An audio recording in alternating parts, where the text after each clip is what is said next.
ಧನುರ್ಮಾಸ ಅಂದ್ರೆ ಮೊದಲನೇದಾಗಿ ಏನು? ಸೂರ್ಯ ಧನು ರಾಶಿಗೆ ಪ್ರವೇಶ ಮಾಡ್ತಾರೆ. ಆ ಪ್ರವೇಶ ಮಾಡಿದಾಗ ಧನುರ್ಮಾಸ ಅನ್ನೋದು ಆರಂಭ ಆಗ್ತಕ್ಕಂಥದ್ದು. ಈ ಮಾಸದ ನಿಯಾಮಕರು ಯಾರು? ಇದಕ್ಕೆ ನಿಯಾಮಕನಾಗಿರ್ತಕ್ಕಂಥದ್ದು ಮಾರ್ಗಶಿರ ಮಾಸದಲ್ಲಿ ಕೇಶವ ಮಾಸ ನಿಯಾಮಕ. ಜನವರಿ 14ನೇ ತಾರೀಕು ಆದ್ಮೇಲೆ 15ರಿಂದ ಮಕರ ಸಂಕ್ರಮಣ ಶುರುವಾಗುತ್ತೆ. ಅದು ಸೂರ್ಯ ಮಕರ ರಾಶಿಗೆ ಬರ್ತಾನೆ. ಆಗ ಉತ್ತರಾಯಣ ಆರಂಭ. ದೇವತೆಗಳಿಗೆ ಅದು ಹಗಲು.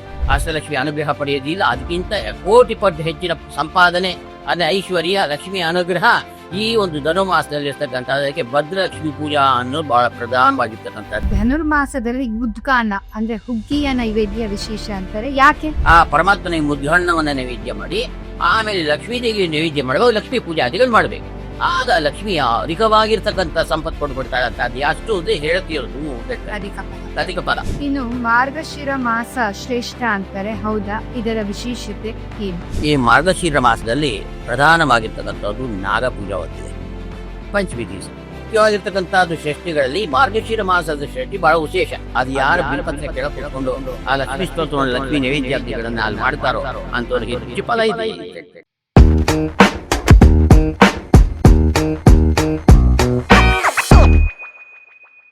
ಹರೇಶ್ ಶ್ರೀನಿವಾಸ, ಆತ್ಮೀಯ ವೀಕ್ಷಕರಿಗೆಲ್ಲ ಪ್ರೀತಿಯ ಸ್ವಾಗತ.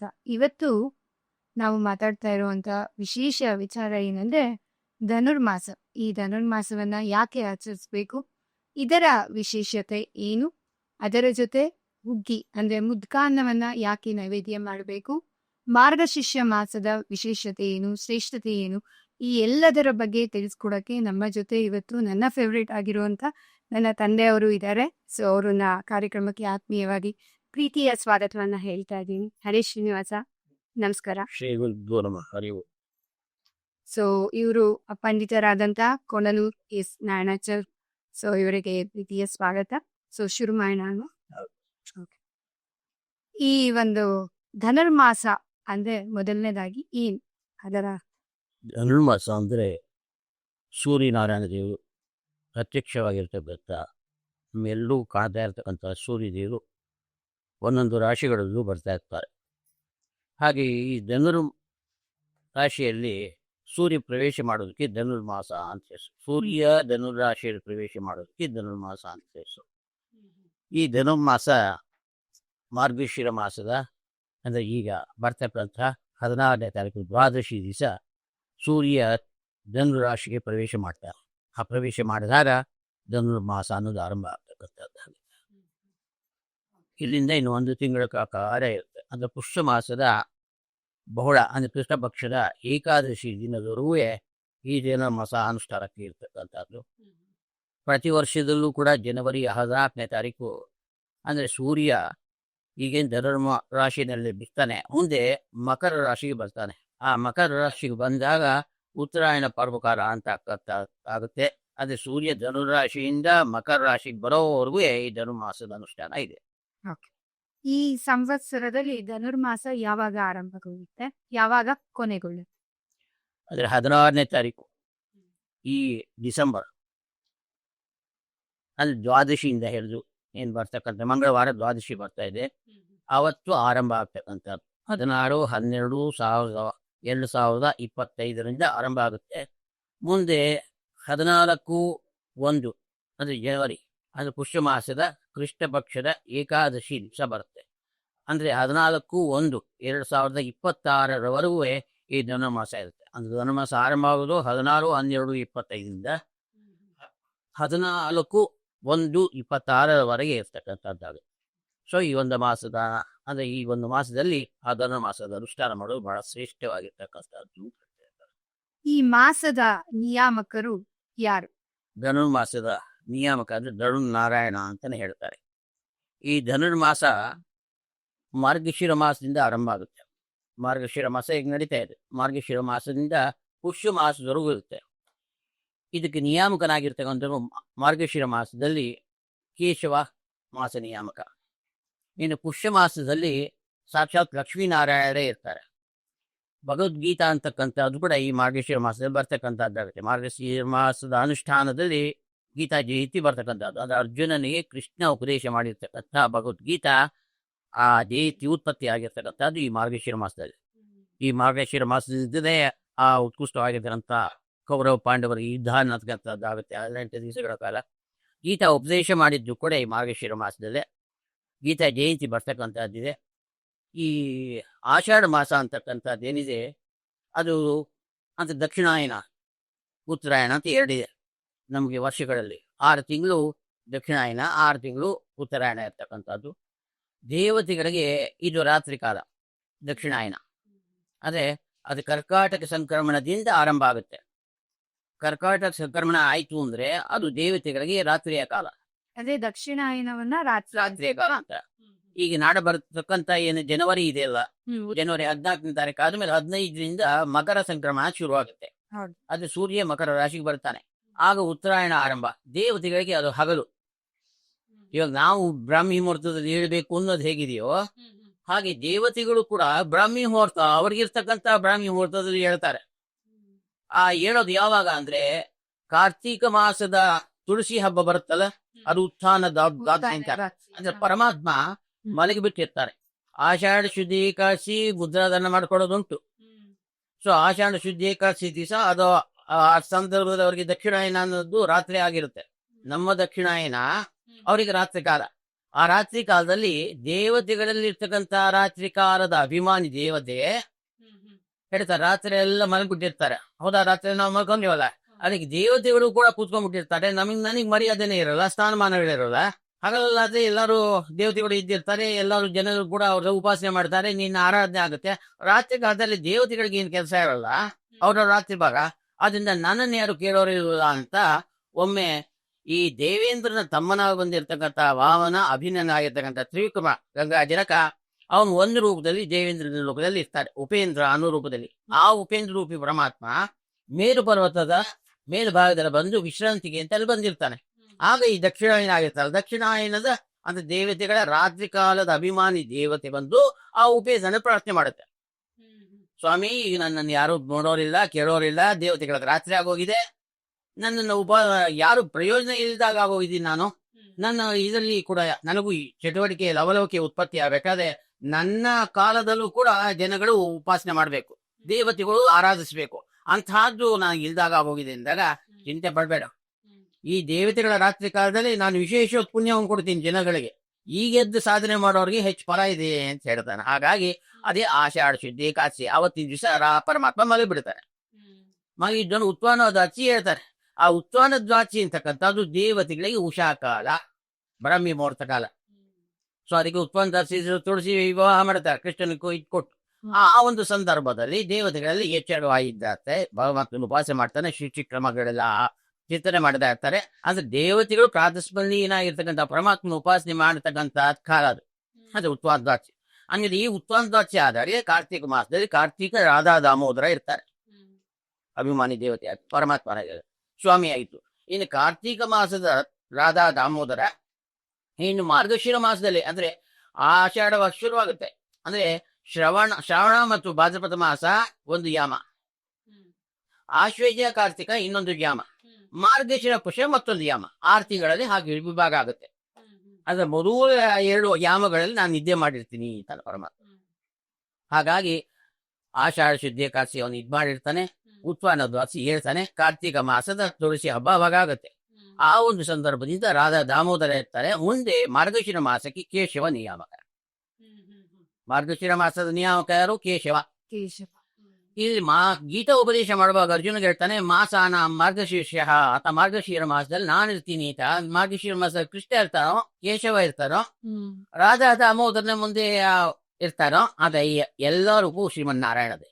ಅದೇ ಕೇಶವ ಅಂದ್ರೂ ಕೃಷ್ಣನೇ ಭಗವದ್ಗೀತೆಯಲ್ಲಿ ಹೇಳ್ತಾ ಇದ್ದಾರೆ. ಆಮೇಲೆ ಮಾರ್ಗಶಿರ ಮಾಸದಲ್ಲಿ ನಿಯಾಮಕನಾಗಿರ್ತಕ್ಕಂಥ ಕೇಶವನಿಗೆ ಕೃಷ್ಣನಿಗೆ ಕೇಶವ ಅಂತ ಹೆಸರು. ದಾಮೋದರನಿಗೆ ಪರಮಾತ್ಮನಿಗೆ ಕೃಷ್ಣನಾಗಿದ್ದಾಗ ಹಗ್ಗದಲ್ಲಿ ಕಟ್ಟಬೇಕು ಅಂತ ಯಶೋಧ ಬರ್ತಾಳೆ. ಆವಾಗ ನನ್ನ ಮುಕ್ತರಾಗಿರೋರನ್ನು ಹೊಟ್ಟೊಳಗೆ ಇಟ್ಕೊಂಡಿದ್ದೀನಿ, ನೀ ಮುಕ್ತರನ್ನು ಪುನಃ ಬಂಧನ ಮಾಡ್ಕೋಕೆ ಇದೆಯಲ್ಲ, ಬಂಧನ ಬಿಡಿಸಿರೋ ನಾನು, ಅದರಿಂದ ಇನ್ನು ಕೈಲಾಗಲ್ಲ ಅಂತ ಅವನಿಗೆ ಕಟ್ಕೊಟ್ಟಿರ್ತಾನೆ. ಅವಾಗ ದಾಮೋದರ ಅಂತ ನಾದರೂ ವಿಶೇಷವಾಗಿ ಹೇಳ್ತಾರೆ. ಅಂದ್ರೆ ಉದರದಲ್ಲಿ ಮುಕ್ತರಾಗಿರ್ತಕ್ಕಂಥವನ್ನಿಟ್ಟು ಸಂಸಾರ ಬಂಧನ ಬಿಡುಗಡೆ ಮಾಡೋರಾದ್ರಿಂದ ಪರಮಾತ್ಮನಿಗೆ ದಾಮೋದರ ಅನ್ನೋ ಹೆಸರಿದೆ. ಅಂದ್ರೆ ಅವನು ಕಾರ್ತಿಕ ದಾಮೋದರ, ಕಾರ್ತಿಕ ಮಾಸದಲ್ಲಿ ಯಜಮಾನ ಆಗಿದ್ದ ಅವನೇ ಕೃಷ್ಣನಿಗೆ ದಾಮೋದರ ಅಂತ ಹೆಸರು, ಕೃಷ್ಣನಿಗೆ ಕೇಶವ ಅಂತ ಹೆಸರು. ಅನ್ ಕಶ್ಯತೀತಿ ಕೃಷ್ಣ ಅಂತ ಎಲ್ಲರನ್ನ ಆಕರ್ಷಣೆ ಮಾಡೋಣ ಅಂತ ಕೃಷ್ಣ. ಇನ್ನು ಧನುರ್ನಾರಾಯಣ ಅಂತ ಹೇಳ್ತಾರೆ. ಧನುರ್ಮಾಸದಲ್ಲಿ ಮಾಡ್ತಕ್ಕಂಥ ಎಲ್ಲಾ ಪೂಜಾದಿಗಳು, ಪುನಸ್ಕಾರಗಳು, ಪುಣ್ಯ ಕರ್ಮಗಳೆಲ್ಲ ಆ ಧನುರ್ನಾರಾಯಣ ಮೂರ್ತಿ ಪ್ರೀತ್ಯರ್ಥವಾಗಿ ಮಾಡ್ತಕ್ಕಂಥದ್ದು ಆಗುತ್ತೆ. ಅಂದ್ರೆ ಧನುರ್ನಾರಾಯಣನೇ ಅದ ಮೂರ್ತಿಯಲ್ಲಿ ಯಮಧರ್ಮರಾಜರಲ್ಲಿ ನಾರಾಯಣ ದೇವರು ಅವತಾರ ಮಾಡ್ತಾರೆ. ಅದೇ ಬದ್ರಿನಾರಾಯಣ.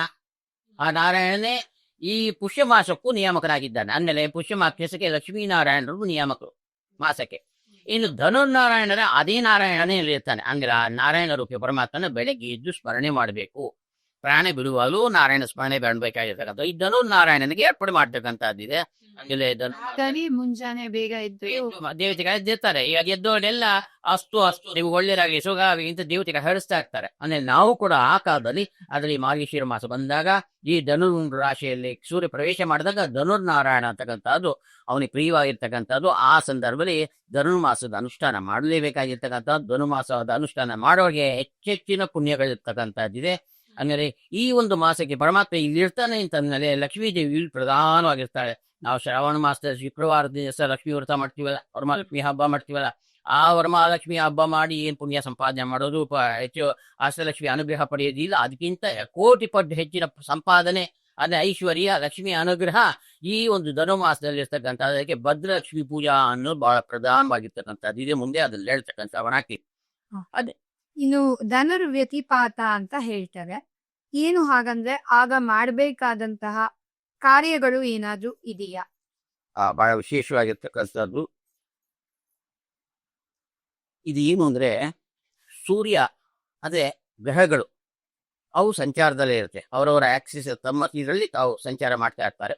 ಈ ಸೂರ್ಯನ ಸುತ್ತಲೂ ಅನೇಕ ಗ್ರಹಗಳು ರಚನೆ ಸಂಚಾರವನ್ನು ಮಾಡ್ತಾ ಇರ್ತಾರೆ. ಈ ಸೂರ್ಯನ ದೃಷ್ಟಿಪಾತ ಹಾಗೆ ಅವನು ಸಂಚಾರ ಮಾಡುವಾಗ ಚಂದ್ರನು ಅಭಿಮುಖ ಬರ್ತಾನೆ. ಚಂದ್ರನ ದೃಷ್ಟಿಪಾತ ಮತ್ತು ಸೂರ್ಯನ ದೃಷ್ಟಿಪಾತ ಎರಡೂ ಸೇರ್ಕೊಡುತ್ತೆ ಒಂದು ಕಾಲದಲ್ಲಿ. ಸೂರ್ಯ ಮತ್ತು ಚಂದ್ರ ಒಬ್ಬರನ್ನೊಬ್ರು ವೀಕ್ಷಣೆ ಮಾಡಿದಾಗ ಸೂರ್ಯನಲ್ಲಿ ತೇಜಸ್ಸಿದೆ, ಅವನಿಗೆ ಮಾರ್ತಾಂಡ ಅಂತ ಹೆಸರು. ಬೆಂಕಿ ಚೆಂಡ ಅದು ಸೂರ್ಯ.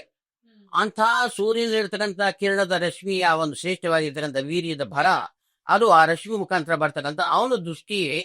ಅಂದ್ರೆ ದೃಷ್ಟಿಪಾತ ಅಂದ್ರೆ ಒಂದು ಪದಾರ್ಥ ಇನ್ನೊಂದು ಪದಾರ್ಥ ಸ್ಪರ್ಶೆ ಮಾಡತಕ್ಕಂಥದ್ದು ಪಾತ ಅಂತ ಹೆಸರು.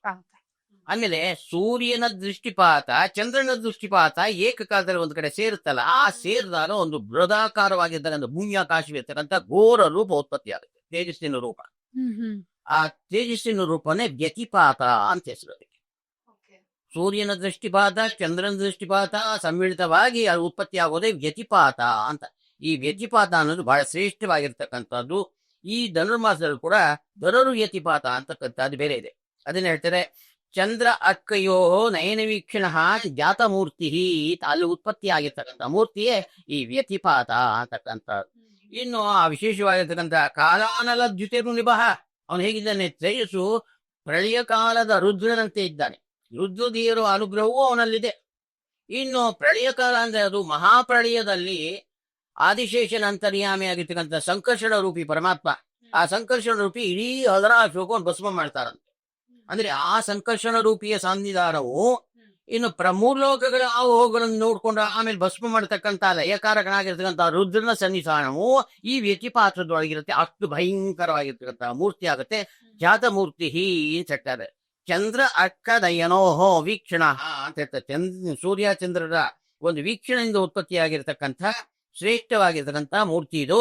ಅಂದ್ಮೇಲೆ ಹೇಳ್ತಾ ಇದ್ದಾರೆ ನಿಭಃ ತೇಜಸ್ಸಿನಿದೆ ಇರ್ತಕ್ಕಂಥ. ಅದ್ರ ಜೊತೆ ಹೇಳ್ತಾರೆ ಪುರುಷೋ ಅತಿರೌದ್ರ ಅಂತ ಮಹಾಪುರುಷನಾಗಿರ್ತಕ್ಕಂಥ ಉತ್ಪತ್ತಿ ಆಗಿದೆ. ಅಂದ್ರೆ ಸಾಕ್ಷಾತ್ ಸಂಕರ್ಷಣ ರೂಪಿಯ ಸನ್ನಿಧಾನ, ಇನ್ನು ರುದ್ರದೇವರ ಸನ್ನಿಧಾನ, ಇವೆರಡು ಜೊತೆಲಿ ಮಾರ್ತಾಂಡನಾಗಿರ್ತಕ್ಕಂಥ ರವಿ ಇದನ್ನ ಆದಿತ್ಯನ ತೇಜಸ್ಸು ಅದ್ರಲ್ಲಿ ಸ್ಪರ್ಶ ಆಗಿರುತ್ತೆ, ಚಂದ್ರನ ತೇಜಸ್ಸು ಇರುತ್ತೆ. ಎಲ್ಲಿ ತೇಜಪ್ಪರ ಹೊಳಿತಕ್ಕಂಥ ಪದಾರ್ಥಗಳಿದೆಯೋ ಅದೆಲ್ಲ ಕೃಷ್ಣ ಹೇಳ್ತಾನೆ ನನ್ನ ತೇಜಸ್ಸು ಅದ್ರೊಳಗಿದೆ. ಅದಿದ್ರೇನೆ ಆ ತೇಜಸ್ ಹೊರ ಬರ್ಬೇಕಾದ್ರೆ ಅದೇ ಎಲ್ಲಾ ತೇಜಸ್ಸಿಗೂ ಮೂಲ ನಾನು ಅಂತ ಕೃಷ್ಣ ಹೇಳ್ತಾ ಇದ್ದಾನೆ. ಎಲ್ಲೆಲ್ಲಿ ತೇಜ ಪದಾರ್ಥಗಳ ಕಾಣ್ತ ನಕ್ಷತ್ರದಲ್ಲಿರೋ ತೇಜಸ್ ನಂದು, ಚಂದ್ರಲ್ಲಿರೋ ತೇಜಸ್ ನಂದು, ಸೂರ್ಯದಲ್ಲಿರೋ ತೇಜಸ್ ನಂದು, ಅಗ್ನಿಲಿರೋ ತೇಜಸ್ ನಂದು ಅಂತ ಕೃಷ್ಣ ಹೇಗೆ ಹೇಳ್ತಾನೆ ವಿಶ್ವರೂಪವನ್ನು ತೋರಿಸುವಾಗ. ಆಮೇಲೆ ಎಲ್ಲಾ ತೇಜಸ್ಸಿಗೂ ಮೂಲ ಒಡೆಯ ಪರಮಾತ್ಮನಾಗಿದ್ದಾನೆ. ಆಮೇಲೆ ಅವನ ಅನುಗ್ರಹದಿಂದ ಈ ಶ್ರೇಷ್ಠವಾಗಿರ್ತಕ್ಕಂಥ ವ್ಯತಿಪಾತ ಅಂತಕ್ಕಂಥ ಉತ್ಪತ್ತಿಯಾಗಿದೆ ವ್ಯತಿಪಾತ ಅಂತ. ಈ ವ್ಯತಿಪಾತವು ಕೂಡ 11 ರಾಶಿಗಳಲ್ಲೂ ಬರೋದು, ಪರಿಣಾಮ ಬೀಳುತ್ತೆ. ಅಂದ್ರೆ ಈ ಒಂದು ಸಂದರ್ಭದಲ್ಲಿ ಪ್ರಳಯ ಕಾಲದ ರುದ್ರ ಸಂಕರ್ಷಣರ ಒಂದು ಸಮ್ಮಿಳಿತದೊಂದಿಗೆ ಈ ಮೂರ್ತಿ ಉತ್ಪತ್ತಿ ಆಗಿರ್ತಕ್ಕಂಥದ್ದಾಗಿದೆ.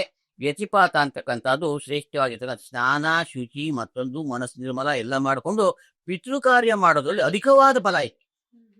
ಅದರಿಂದ ಅದು ಹೇಳ್ತಾರೆ ವ್ಯತಿಪಾತದ ಅಸಂಖ್ಯೇಯಂ ಅಂತ ಹೇಳ್ತಾರೆ. ಸಂಖ್ಯೆ ಇಡಕ್ಕಾಗಲ್ಲ.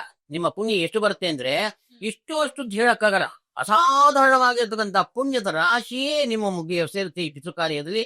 ಈ ವ್ಯತಿಪಾತದಲ್ಲಿ ಮಾಡ್ತಕ್ಕಂಥ ಕಾರ್ಯ ಇದೆಯಲ್ಲ ಪಿತೃ ಕಾರ್ಯ, ಅದು ಬಹಳ ಶ್ರೇಷ್ಠವಾಗಿರ್ತಕ್ಕಂಥ, ಅದಕ್ಕೆ ಲೆಕ್ಕ ಇಲ್ಲ ಅಂತ ಈಗ ಹೇಳ್ತಾ ಇದ್ದಾರೆ. ಪಿತೃ ಕಾರ್ಯವನ್ನ ಬರೀ ಗಂಡಸು ಮಾಡೋದು, ಹೆಣ್ಮಕ್ಳಿಗೆ ಹೆಣ್ಮಕ್ಳಿಗೆ ಸಹಾಯ ಮಾಡಿದ್ರೆ ಸಾಕು, ಅರ್ಧ ಭಾಗ ಫಲ ಬಂದ್ಬಿಡ್ತಲ್ಲ ಗಂಡಸರು ಮಾಡೋ ಪುಣ್ಯದಲ್ಲಿ. ಅದನ್ನ ಅಸಂಖ್ಯೇಯಂ ವ್ಯತಿಪಾತೆ ದಾನ ವೇದೋ ವಿದುಹು ವಿದುಹು ಅಂತ ಹೇಳ್ತಾ ಇದ್ದಾರೆ. ಅಂದ್ರೆ ಜ್ಞಾನಿಗಳಾಗಿರ್ತಕ್ಕಂಥವ್ರು, ಸಜ್ಜನರಾಗಿರ್ತಕ್ಕಂಥವ್ರು, ಜ್ಞಾನವನ್ನು ತಿಳಿಬೇಕಾಗಿರ್ತಕ್ಕಂಥವ್ರು, ಪುಣ್ಯ ಸಂಪಾದನೆ ಮಾಡಬೇಕು ಅನ್ನತಕ್ಕಂಥವ್ರು ಧನುರ್ವ್ಯತಿಪಾತದಲ್ಲಿ ಮಾಡ್ತಕ್ಕಂಥ ಶ್ರಾದ್ದ ಕಾರ್ಯ, ಪರಮಾತ್ಮನ ಚಿಂತನೆ, ಪರಮಾತ್ಮನ ಸ್ಮರಣೆ, ದೊಡ್ಡವರ ಆಶೀರ್ವಾದವನ್ನು ಪಡೀತಕ್ಕಂಥ ಬೇಕಾಗಿರ್ತಕ್ಕಂಥ ಜ್ಞಾನ ವೈರಾಗ್ಯಾದಿಗಳು, ಹಿರಿಯರ ದೇವತೆಗಳು ಕಾಯ್ತಾ ಇರ್ತಂತ ಆಶೀರ್ವಾದ ಮಾಡೋಣ ಅಂತ. ಅದರಿಂದ ರಾತ್ರಿಯಲ್ಲೂ ಕೂಡ ದೇವತೆಗಳು ಎಚ್ಚರವಾಗಿದ್ದು ನಮಗೆ ಆಶೀರ್ವಾದ ಮಾಡ್ತಾ ಇರ್ತಾರೆ. ಆ ಒಂದು ಸಂದರ್ಭದಲ್ಲಿ ಈ ಶ್ರೇಷ್ಠವಾಗಿರ್ತಕ್ಕಂಥ ಧನುರ್ಮಾಸದಲ್ಲಿ ಧನುರ್ವ್ಯತಿಪಾತದಲ್ಲಿ ಪಿತೃ ಕಾರ್ಯ ಬಹಳ ಶ್ರೇಷ್ಠವಾದ್ದು. ಪರಮಾತ್ಮನ ಚಿಂತನೆ ಶ್ರೇಷ್ಠ, ದೇವತೆಗಳ ಚಿಂತನೆ ಶ್ರೇಷ್ಠ, ನಮ್ಮ ಗೋತ್ರೋದ್ಭವರಾಗಿರ್ತಕ್ಕಂಥ ಋಷಿಗಳ ಆಶೀರ್ವಾದ ಪಡೆಯೋದು ಇದು ಬಹಳ ಶ್ರೇಷ್ಠವಾಗಿದೆ ಅಂತ ಹೇಳ್ತಾರೆ. ಇನ್ನು ಈ ಧನುರ್ಮಾಸದಲ್ಲಿ ಉದ್ಗಾನ ಅಂದ್ರೆ ಹುಗ್ಗಿಯ ನೈವೇದ್ಯ ವಿಶೇಷ ಅಂತಾರೆ. ಯಾಕೆ ಹುಗ್ಗಿನೇ ಮಾಡ್ಬೇಕಾ, ಬೇರೆ ಯಾವ್ದು ಇಲ್ವಾ? ಇದರ ವಿಶೇಷತೆ ಏನು? ಇದು ಬಹಳ ಶ್ರೇಷ್ಠವಾಗಿರ್ತಕ್ಕಂಥದ್ದು. ಈ ಹೆಸರು ಬೇಳೆ ತಂಪು ಕೊಡ್ತಕ್ಕಂಥದ್ದು. ಚಳಿಗಾಲದಲ್ಲಿ ಹೆಚ್ಚು ಜನ ಚಳಿ ಸಿಕ್ಕಾಕೊಂಡಿರ್ತಾರೆ, ಹೇಳೋದ್ಲೇದು. ಆದ್ರೆ ಬೆಳಗಿನ ಜಾವದಲ್ಲಿ ದೇವತೆಗಳೆಲ್ಲ ಎದ್ದಿರ್ತಾರೆ. ದೇವತೆಗಳ ಉಷಾ ಕಾಲ ಆಗಿರೋದ್ರಿಂದ, ದೇವತೆಗಳ ಅರುಣೋದಯ ಕಾಲ ಆದ್ರಿಂದ ನಾವು ಕೂಡ ನಮ್ಮ ಅರುಣೋದಯ ಕಾಲದಲ್ಲಿ ಈ ಪರಮಾತ್ಮನ ಗತಿ, ಯಾಕೆ ಬೆಳಗ್ಗೆ ಪರಮಾತ್ಮ ಎದ್ದಿರ್ತಾನೆ, ಎದ್ದು ಆಶೀರ್ವಾದ ಮಾಡ್ಬೇಕು ಅಂತಾನೆ, ಉತ್ತಮ ಎದ್ದಿದ್ದಾನೆ, ದೇವತೆಗಳು ಸ್ತೋತ್ರ ಮಾಡ್ತಾ ಇರ್ತಾರೆ. ಆಗ ಆ ದೇವತೆಗಳು ಋಷಿಗಳು ಏನ್ ಸಾಧನೆ ಮಾಡ್ತಕ್ಕಂಥ ಜೀವರಾಶಿಗಳೆಲ್ಲ ಸಾಧನೆ ಮಾಡ್ತಕ್ಕಂಥ ಸಂದರ್ಭದಲ್ಲಿ ಎದ್ದು ನನ್ನ ಚಿಂತನೆ ಮಾಡ್ತಾರೋ ಅನ್ನೋ ಅತಿ ಪ್ರಿಯವಾಗಿರ್ತಕ್ಕಂಥ ಯಾವುದು ಅಂದ್ರೆ ಈ ಉದ್ಗಾನ. ಅದಕ್ಕೆ ಹೆಸರು ಬೇಳೆ ಮಾಡತಕ್ಕಂಥದ್ದು ಬಹಳ ತಂಪು. ಕೆಲವರು ಏನ್ ಮಾಡ್ತಾ ಇರ್ತಾರೆ, ಸಾಧನೆ ಮಾಡೋ ಉಪವಾಸ ಮಾಡುವಾಗ ಕೂಡ ಏನೋ ಆಹಾರ ಇಲ್ಲ, ಅದೇ ಹೆಸರು ಬೇಳೆನ ನೆನೆಸ್ಕೊಂಡು ಕೋಸಂಬರಿ ಮಾಡ್ಕೊಂಡು ತಗೋತಾರೆ. ಅದೇ ಅವತ್ತಿನ ಊಟ ಆಗೋಗುತ್ತೆ ಎಷ್ಟೋ ಜನಕ್ಕೆ. ಹೀಗಿಂದ ಅಂದ್ರೆ ಆ ಹೆಸರು ಬೇಳೆ ಅಷ್ಟು ತಂಪಾದ್ರಿಂದ ಉದ್ಗಾನ ಅಂತಕ್ಕಂಥದ್ದು ಆ ಶ್ರೇಷ್ಠವಾಗಿರ್ತಕ್ಕಂಥ ಹುಗ್ಗಿ. ಆ ಹುಗ್ಗಿ ಎಷ್ಟಿರ್ಬೇಕು ಅಂದ್ರೆ 2 ಪಟ್ಟು ಇರ್ಬೇಕಂತೆ. ಎಷ್ಟು ಅಕ್ಕಿ ಸೇರಿಸ್ಕೋತಿರೋ ಅಕ್ಕಿಗಿಂತ ಹೆಚ್ಚು ಅಕ್ಕಿ 1 ಸೇರು ಇದ್ರೆ 2 ಸೇರು ಹೆಸರು ಬೇಳೆ ಸೇರಿಸ್ಬೇಕು. ಇವಾಗ ಅದು ಮಾಡೋದು ಉತ್ತಮವಾದ್ದು. ಇವಾಗ ಅಕ್ಕಿ ಎಷ್ಟಿದೆಯೋ ಅಷ್ಟೇ ಇರ್ತಕ್ಕಂಥದ್ದಿದೆಯಾ ಅದು ಉತ್ತಮ. ಅಕ್ಕಿಗೆ 2ರಷ್ಟು ಹೆಸರು ಬೇಳೆ ಹಾಕೋದು ಉತ್ತಮ. ಅಕ್ಕಿಗೆ 2ರಷ್ಟು, ಅಕ್ಕಿಗೆ ಅರ್ಧದಷ್ಟು ಸೇರಿಸೋದು ಮಧ್ಯಮ. ಹೆಸರು ಬೇಳೆ ಎಷ್ಟಿದೆಯೋ ಹೆಸರು ಬೇಳೆಗೆ ಅರ್ಧದಷ್ಟು ಅಕ್ಕಿ ಹಾಕ್ತಾರೆ, ಅದು ಮಧ್ಯಮ. ಹೆಸರು ಬೇಳೆ ಅಷ್ಟೇ ಅಕ್ಕಿ ಹಾಕೋದು ಅದು ಉತ್ತಮ. ಹೆಸರು ಬೇಳೆಗೆ ಅಕ್ಕಿಗಿಂತ 2ರಷ್ಟು ಹಾಕೋದು ಉತ್ತಮ. ಇನ್ನು 1/4 ಭಾಗ ಹಾಕ್ತಾರೆ. ಅಕ್ಕಿ ಹೆಸರು ಬೇಳೆ ಎಷ್ಟಿರುತ್ತೋ ಅದ್ರ 1/4 ಭಾಗ ಅಕ್ಕಿ ಹಾಕ್ತಾರೆ. ಅಲ್ಲ, ಹುಗ್ಗಿಗೆ ಅಕ್ಕಿ ಎಷ್ಟು ಹಾಕಿರ್ತೋ ಅಕ್ಕಿ 1/4 ಭಾಗ ಹೆಸರು ಬೇಳೆ ಹಾಕಿದ್ರೆ ಅದು ಹದಮ. ಅದನ್ನ ಉದ್ಗಾನ ಅಂತಕ್ಕಂಥದ್ದು ಹೆಸರು ಬೇಳೆ ಎಷ್ಟಿದೆಯೋ ಅಷ್ಟು ತಕ್ಕಾಗ ಅಕ್ಕಿ ಹಾಕ್ಬೇಕು. ಅದು ಜಾಸ್ತಿ ಹೆಚ್ಚುಕೊಂಡೇ ಬೇಕು ಅಂದ್ರೆ ಅಕ್ಕಿಗಿಂತ 2ರಷ್ಟು ಹೆಸರು ಬೇಳೆ ಹಾಕ್ತಕ್ಕಂಥದ್ದು ಬಹಳ ಶ್ರೇಷ್ಠವಾಗಿರ್ತಕ್ಕಂಥದ್ದು. ಅದನ್ನ ಇಲ್ಲಿ ಹೇಳ್ತಾ ಇದ್ದಾರೆ. ಅಕ್ಕಿ ಜೊತೆನಲ್ಲಿ ಹೆಸರು ಬೇಳೆ ಹೆಚ್ಚು ಭಾಗ ಇಟ್ಕೊಂಡಿದ್ದು ದದ್ಯ ಚೇಲ ಗುಡೋಜ್ವಲ, ಇನ್ನು ಅದಕ್ಕೆ ಬೆಲ್ಲ ಸೇರಿಸ್ಬೇಕು. ಬೆಲ್ಲದ ಜೊತೆನಲ್ಲಿ ಎಲ್ಲ ಹೇಳ್ತಾ ಇದ್ದಾರೆ ಅಕ್ಕಿ ಬೆಲ್ಲ ಶುಂಠಿಯನ್ನು ಸೇರಿಸ್ಬೇಕು. ಈ ಶುಂಠಿ ಹಾಕೋದು ವಿಶೇಷವಾಗಿರ್ತಕ್ಕಂಥ ಜೊತೆ ತುಪ್ಪ, ಒಂಚೂರು ಯಾಲಕ್ಕಿ, ಇದ್ರ ಜೊತೆ ಮೊಸರು ಹಾಕಬೇಕು ಅಂತ ಹೇಳ್ತಾರೆ. ಇಷ್ಟು ಹಾಕಿದಾಗ ಸಂಯೋಜ್ಯ ಸಕಂದಂಚ ವಿಷ್ಣುವೇಯ ಸಮರ್ಪಯೇತ್, ಆ ವಿಷ್ಣುವಿಯ ಅಭಿನ್ನನಾಗಿರೋ ನಾರಾಯಣನಿಗೆ ಇದನ್ನ ಅರ್ಪಣೆ ಮಾಡ್ತಕ್ಕಂಥದ್ದು ಬಹಳ ಪುಣ್ಯಕರವಾಗಿರ್ತದೆ. ಬೆಳಗ್ಗೆ ಎದ್ದು ಅರುಣೋದಯ ಕಾಲ ಅಂದ್ರೆ ಇನ್ನು ನಕ್ಷತ್ರಗಳಿರುತ್ತೆ. ಆ ನಕ್ಷತ್ರಗಳು ಇರುವಾಗಲೇ ಏನು ಅರ್ಘ್ಯಾದಿಗಳನ್ನು, ಸೂರ್ಯ ಅರ್ಘ್ಯಾದಿಗಳು ಮತ್ತೊಂದೆಲ್ಲ ಕೊಟ್ಟು ಮಾಡ್ತಕ್ಕಂಥ ಬಹಳ ಶ್ರೇಷ್ಠ ಅಂತ ಹೇಳಿ. ನಕ್ಷತ್ರಗಳು ಇರುವಾಗ ನಕ್ಷತ್ರ ಮನೆ ಹಾಗೂ ಪೂರ್ವದಲ್ಲಿ ಈ ಹುಗ್ಗಿಯನ್ನ ನೈವೇದ್ಯ ಮಾಡಬಹುದು. ಇದು ಮುದ್ಗಾನ ಆಸಕ್ತಿ. ಯಾರೀ ಪರಮಾತ್ಮನಿಗೆ ಧನುರ್ನಾನಿಗೆ ಚಳಿಯಲ್ಲಿ ಎದ್ದಿರ್ತಾರೋ ಎದ್ದು ದೇವತೆಗಳ ಚಿಂತನೆ ಮಾಡಿ, ಪರಮಾತ್ಮನ ಚಿಂತನೆ ಮಾಡಿ, ಆ ದೇವತೆಗಳ ಮುಖಾಂತರ ಪರಮಾತ್ಮನ ಚಿಂತನೆ ಮಾಡ್ತಾ ಪರಮಾತ್ಮನಿಗೆ ಪ್ರಿಯವಾಗಿರ್ತಕ್ಕಂಥ ಈ ಮುದ್ಗಾನ್ನವನ್ನು ನೈವೇದ್ಯ ಮಾಡಿ, ಆಮೇಲೆ ನೀವು ಬೇಕಾದ್ರೆ ಉಳಿದಿದ್ದಂತ ನಿಮ್ಮ ಆನಿಕಾದಿಗಳು, ಗಾಯತ್ರಿ ಜಪಾದಿಗಳು, ತಪಾದಿಗಳನ್ನು, ಮಿಕ್ಕಿದ ಪಾರಾಯಣಗಳನ್ನ ಅದು ಇನ್ನೇನು ಅದಕ್ಕೆ ಬೇಕಾಗಿರೋ ಉದ್ಗಾನ ನೈವೇದ್ಯ ಆಗೋಯ್ತು, ಲಕ್ಷ್ಮಿ ನೈವೇದ್ಯ ಆಯ್ತು. ಆಮೇಲೆ ಈ ವ್ಯತಿಪಾದಕ್ಕೂ ಕೂಡ ಅದನ್ನ ಅರ್ಘ್ಯ ಕೊಡ್ಬೇಕು ಆ ಸಂದರ್ಭದಲ್ಲಿ. ಅದು ಮಹಾಪುಣ್ಯ. ಈ ಧನುರ್ವ್ಯತಿಪಾತ ಇದೆಯಲ್ಲ, ಆ ಧನುರ್ವ್ಯತಿಪಾದಕ್ಕೆ ಪರಮಾತ್ಮನಿಗೆ ಹುಗ್ಗಿ ನೈವೇದ್ಯ ಮಾಡ್ಬೇಕು, ರಮಾ ನೈವೇದ್ಯ ಮಾಡ್ಬೇಕು. ರಮಾ ನೈವೇದ್ಯ ಮಾಡುವ ಮಹಾಲಕ್ಷ್ಮಿ ಪೂಜೆ ಮಾಡ್ಬೇಕು. ಲಕ್ಷ್ಮಿಯ 12 ನಾಮಗಳು ಹೇಳಬೇಕು. ಆ ಲಕ್ಷ್ಮಿ ಆ ಸತ್ತು ಶ್ರೇಷ್ಠವಾಗಿದ್ದ 12 ನಾಮದಿಂದ ಆಕೆನ ಪೂಜೆಯನ್ನು ಮಾಡಿ ಭದ್ರಲಕ್ಷ್ಮಿ ಅಂತ ಪೂಜೆ. ಅದನ್ನೇ ಆ ಲಕ್ಷ್ಮೀ ದೇವಿ ಜಗತ್ತಿಗೆ ಯಜಮಾನೆ. ಈ ಏನು ಹೆಸರುಬೇಳೆ, ಅಕ್ಕಿ, ಶುಂಠಿ ಮುಂತಾದ್ದೆಲ್ಲ ಇದೆಯಲ್ಲ, ಬೆಲ್ಲ, ಮೊಸರು ಇವೆಲ್ಲ ಉತ್ಪತ್ತಿಗೆ ಅವಳೇ ಮೂಲ ಪ್ರಕೃತಿ. ಈ ಜಗತ್ತಲ್ಲೇನೆ ಹೇಳ್ತಾರೆ ಯೂನಿವರ್ಸ್ ಅಂತ ಹೇಳ್ತಾರೆ. ಆ ಯೂನಿವರ್ಸೇ ಪ್ರಕೃತಿ. ಆ ಪ್ರಕೃತಿ ಪ್ರಧಾನವಾಗಿರ್ತಕ್ಕಂಥದ್ದು. ಅದಕ್ಕೆ ನಮ್ಮ ಬ್ರಹ್ಮಸೂತ್ರಗಳು ಕೂಡ ಪ್ರಧಾನ ಅಂತ ಒಂದು ಹೆಸರು ಹೇಳ್ತಾರೆ. ಆದ್ಮೇಲೆ ಆ ಲಕ್ಷ್ಮೀದೇವಿ ಪ್ರಧಾನಳಾಗಿದ್ದಾಳೆ.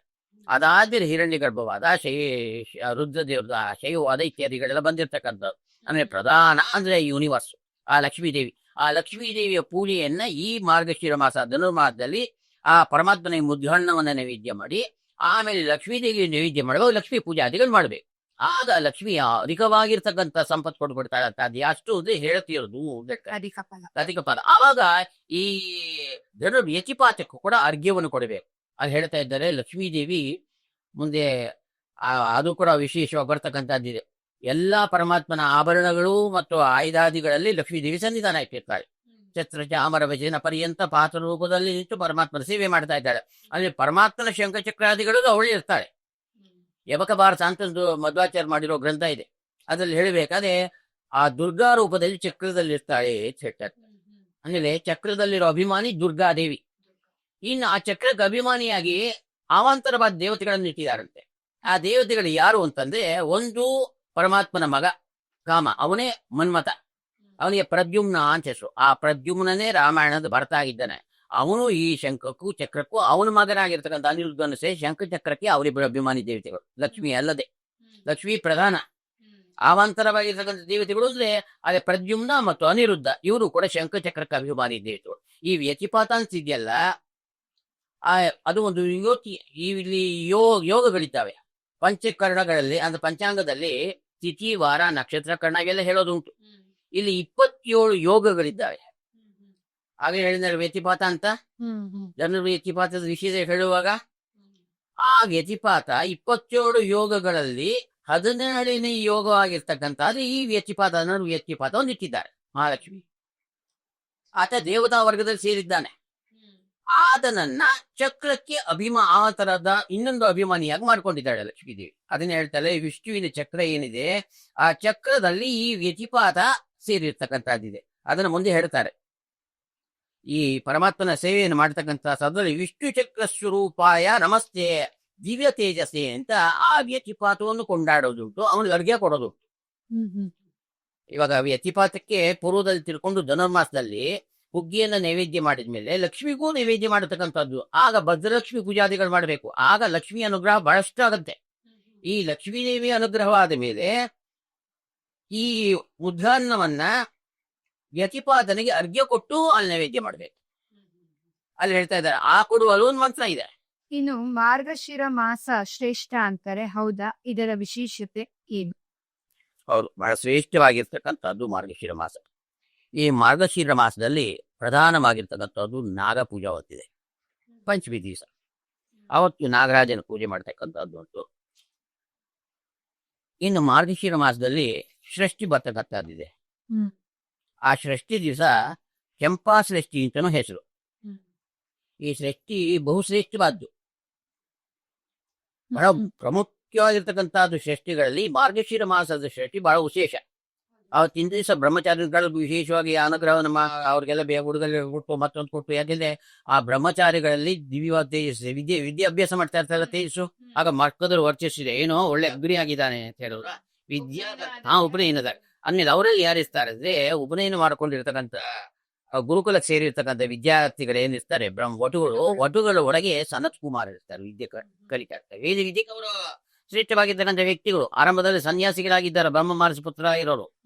ಚಿಕ್ಕ ಚಿಕ್ಕ ಬಾಲಕರು, 5 ವರ್ಷದ ಬಾಲಕರಾಗಿ ಅವ್ರು ಈಗಲೂ ಇರ್ತಾರೆ, ಸದಾ ಇರ್ತಾರೆ. ಅವ್ರು ಈ ಬ್ರಹ್ಮಚಾರಿಗಳೊಳಗೆ ಇರ್ತಾರೆ. ಅದರಿಂದ ಬ್ರಹ್ಮಚಾರಿ ವಟುಗಳನ್ನ ಪೂಜೆ ಮಾಡೋದು ಅಂದ್ರೆ ಆ ಸನತ್ ಕುಮಾರ್ ಪೂಜೆ ಮಾಡೋದು.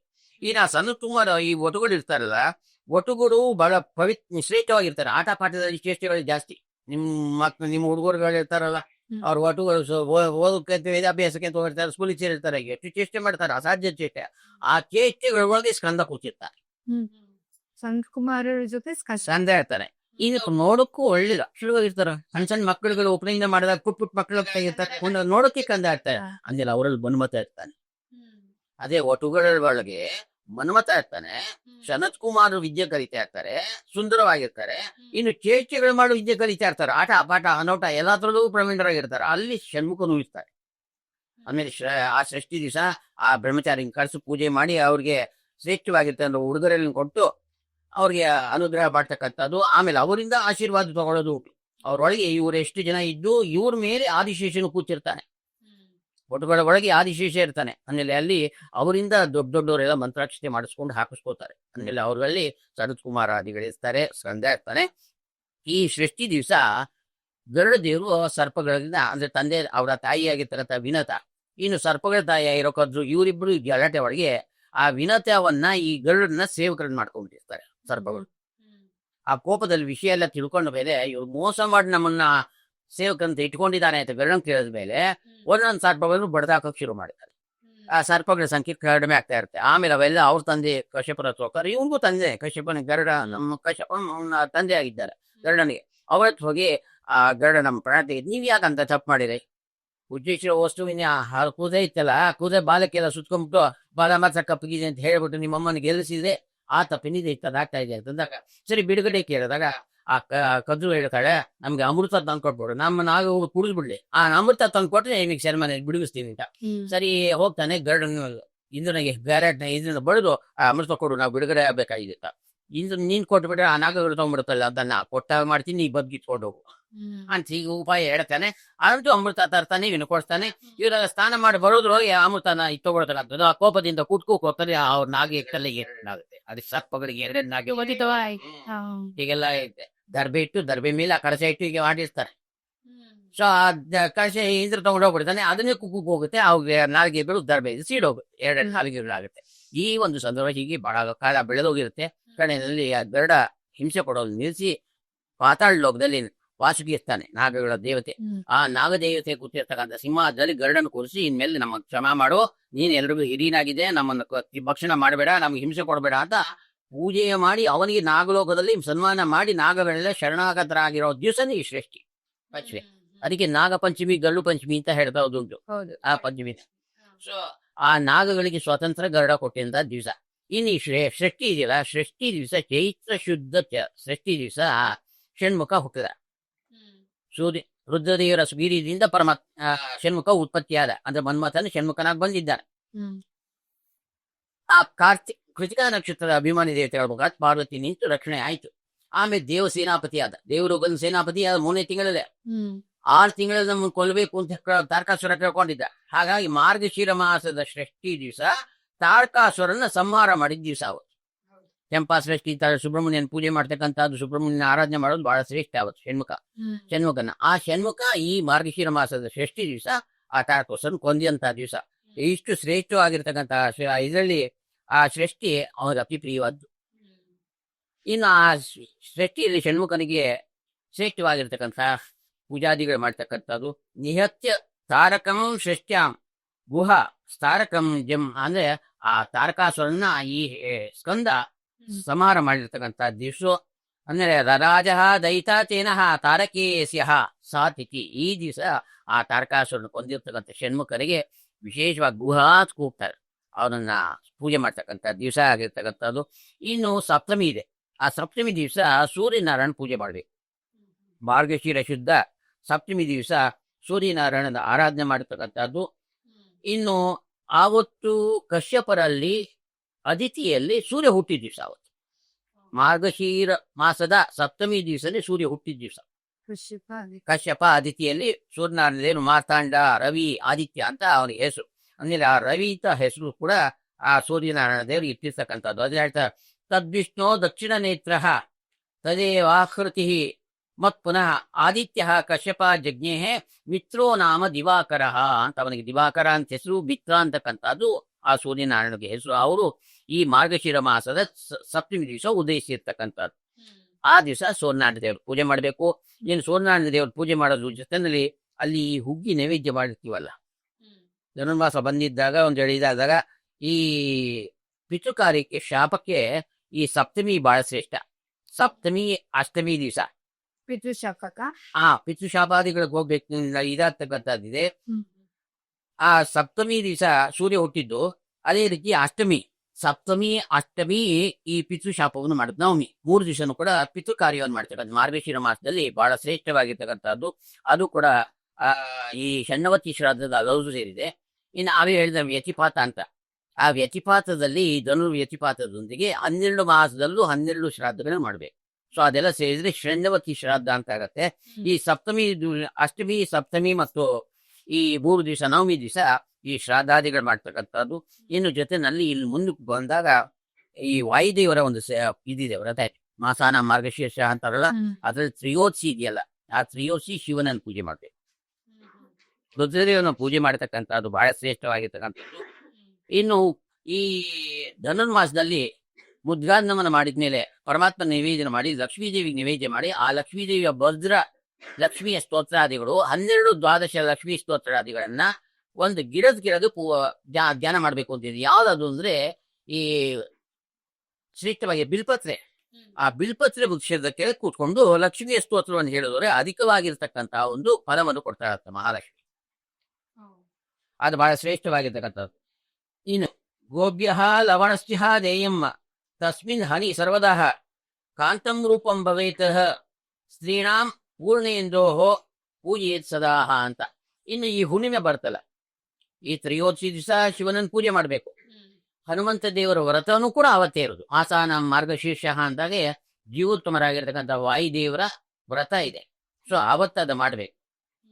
ಸೊ ಶಿವನನ್ನು ಪೂಜೆ ಮಾಡಬೇಕು, ನಂತರದಲ್ಲಿ ಹನುಮದ್ ವ್ರತನೂ ಮಾಡ್ಬೇಕು. ಆ ತ್ರಯೋದಶಿ ದಿವಸ ಮಾಸ ಶಿವರಾತ್ರಿ ಅಂತಾರೆ. ತ್ರಯೋದಶಿ ದಿವಸ ಶಿವನ ದಿವಸ ಅದು. ಅದಕ್ಕೆ ಶಿವರಾತ್ರಿ ಬರ್ತಕ್ಕಂಥದ್ದು ಕೂಡ ತ್ರಯೋದಶಿ ದಿವಸ ಆಗಿದೆ.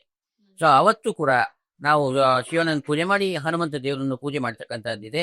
ಇನ್ನು ಅಮಾವಾಸ್ಯೆ ಬರ್ತಲ್ಲ, ಅಮಾವಾಸ್ಯೆ ದಿವಸ ವಿಶೇಷವಾಗಿರ್ತಕ್ಕಂಥದ್ದು ಧನುರ್ಮಾಸದ ವಿಶೇಷವಾದ ಮುದ್ಗಾನ್ನವನ್ನು ಮಾಡಿ ಪರಮಾತ್ಮ ನಿವೇದನೆ ಮಾಡಿ, ಆ ಲಕ್ಷ್ಮೀದೇವಿ ಇದು ಮಾಡಿ, ಯತಿಪಾತಕ್ಕೂ ಇದು ಮಾಡಿ ಅರ್ಘ್ಯಾದಿಯನ್ನು ಕೊಟ್ಟು, ಇನ್ನು ದಕ್ಷಿಣಕ್ಕೆ ತಿರ್ಕೊಂಡು ಆ ವ್ಯತಿಪಾದ ಸ್ತೋತ್ರದೊಂದಿಗೆ ನೈವೇದ್ಯವನ್ನು ಮಾಡಬೇಕು. ಪಿತೃದೇವತೆಗಳ ಸ್ತೋತ್ರವನ್ನು ಮಾಡಿ ಅವ್ರಿಗೂ ಕೂಡ ಕೊಡ್ತಕ್ಕಂಥ ತರ್ಪಣಾದಿಗಳನ್ನ ಪಿತೃದೇವತೆಗಳಿಗೆ, ಅರ್ಘ್ಯಾದಿಗಳನ್ನ ವ್ಯತಿಪಾತಕ್ಕೆ, ಇನ್ನು ಅರ್ಘ್ಯಾದಿಗಳಿಂದ ಲಕ್ಷ್ಮಿಗೂ ನಾರಾಯಣನಿಗೂ ಇವೆಲ್ಲ ಕೊಡ್ತಕ್ಕಂಥದ್ದಿದೆ.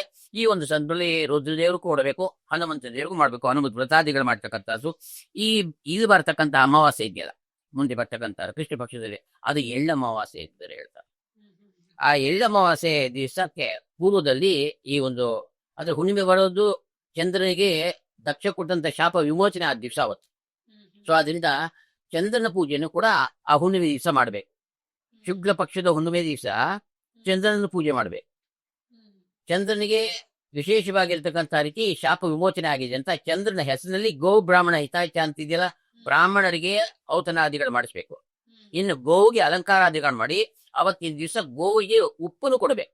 ಯಾವತ್ತು ಎಳ್ಳಮಾವಾಸ್ಯೆ ಅಲ್ಲ, ಹುಣ್ಣಿಮೆ ದಿವಸ. ಹುಣ್ಣಿಮೆ ದಿವಸ. ಹುಣ್ಣಿಮೆ ದಿವಸ ಚಂದ್ರ ದಕ್ಷ ಶಾಪದಿಂದ ವಿಮೋಚನೆಗೊಂಡಂತಹ ದಿವಸ ಹೌದು.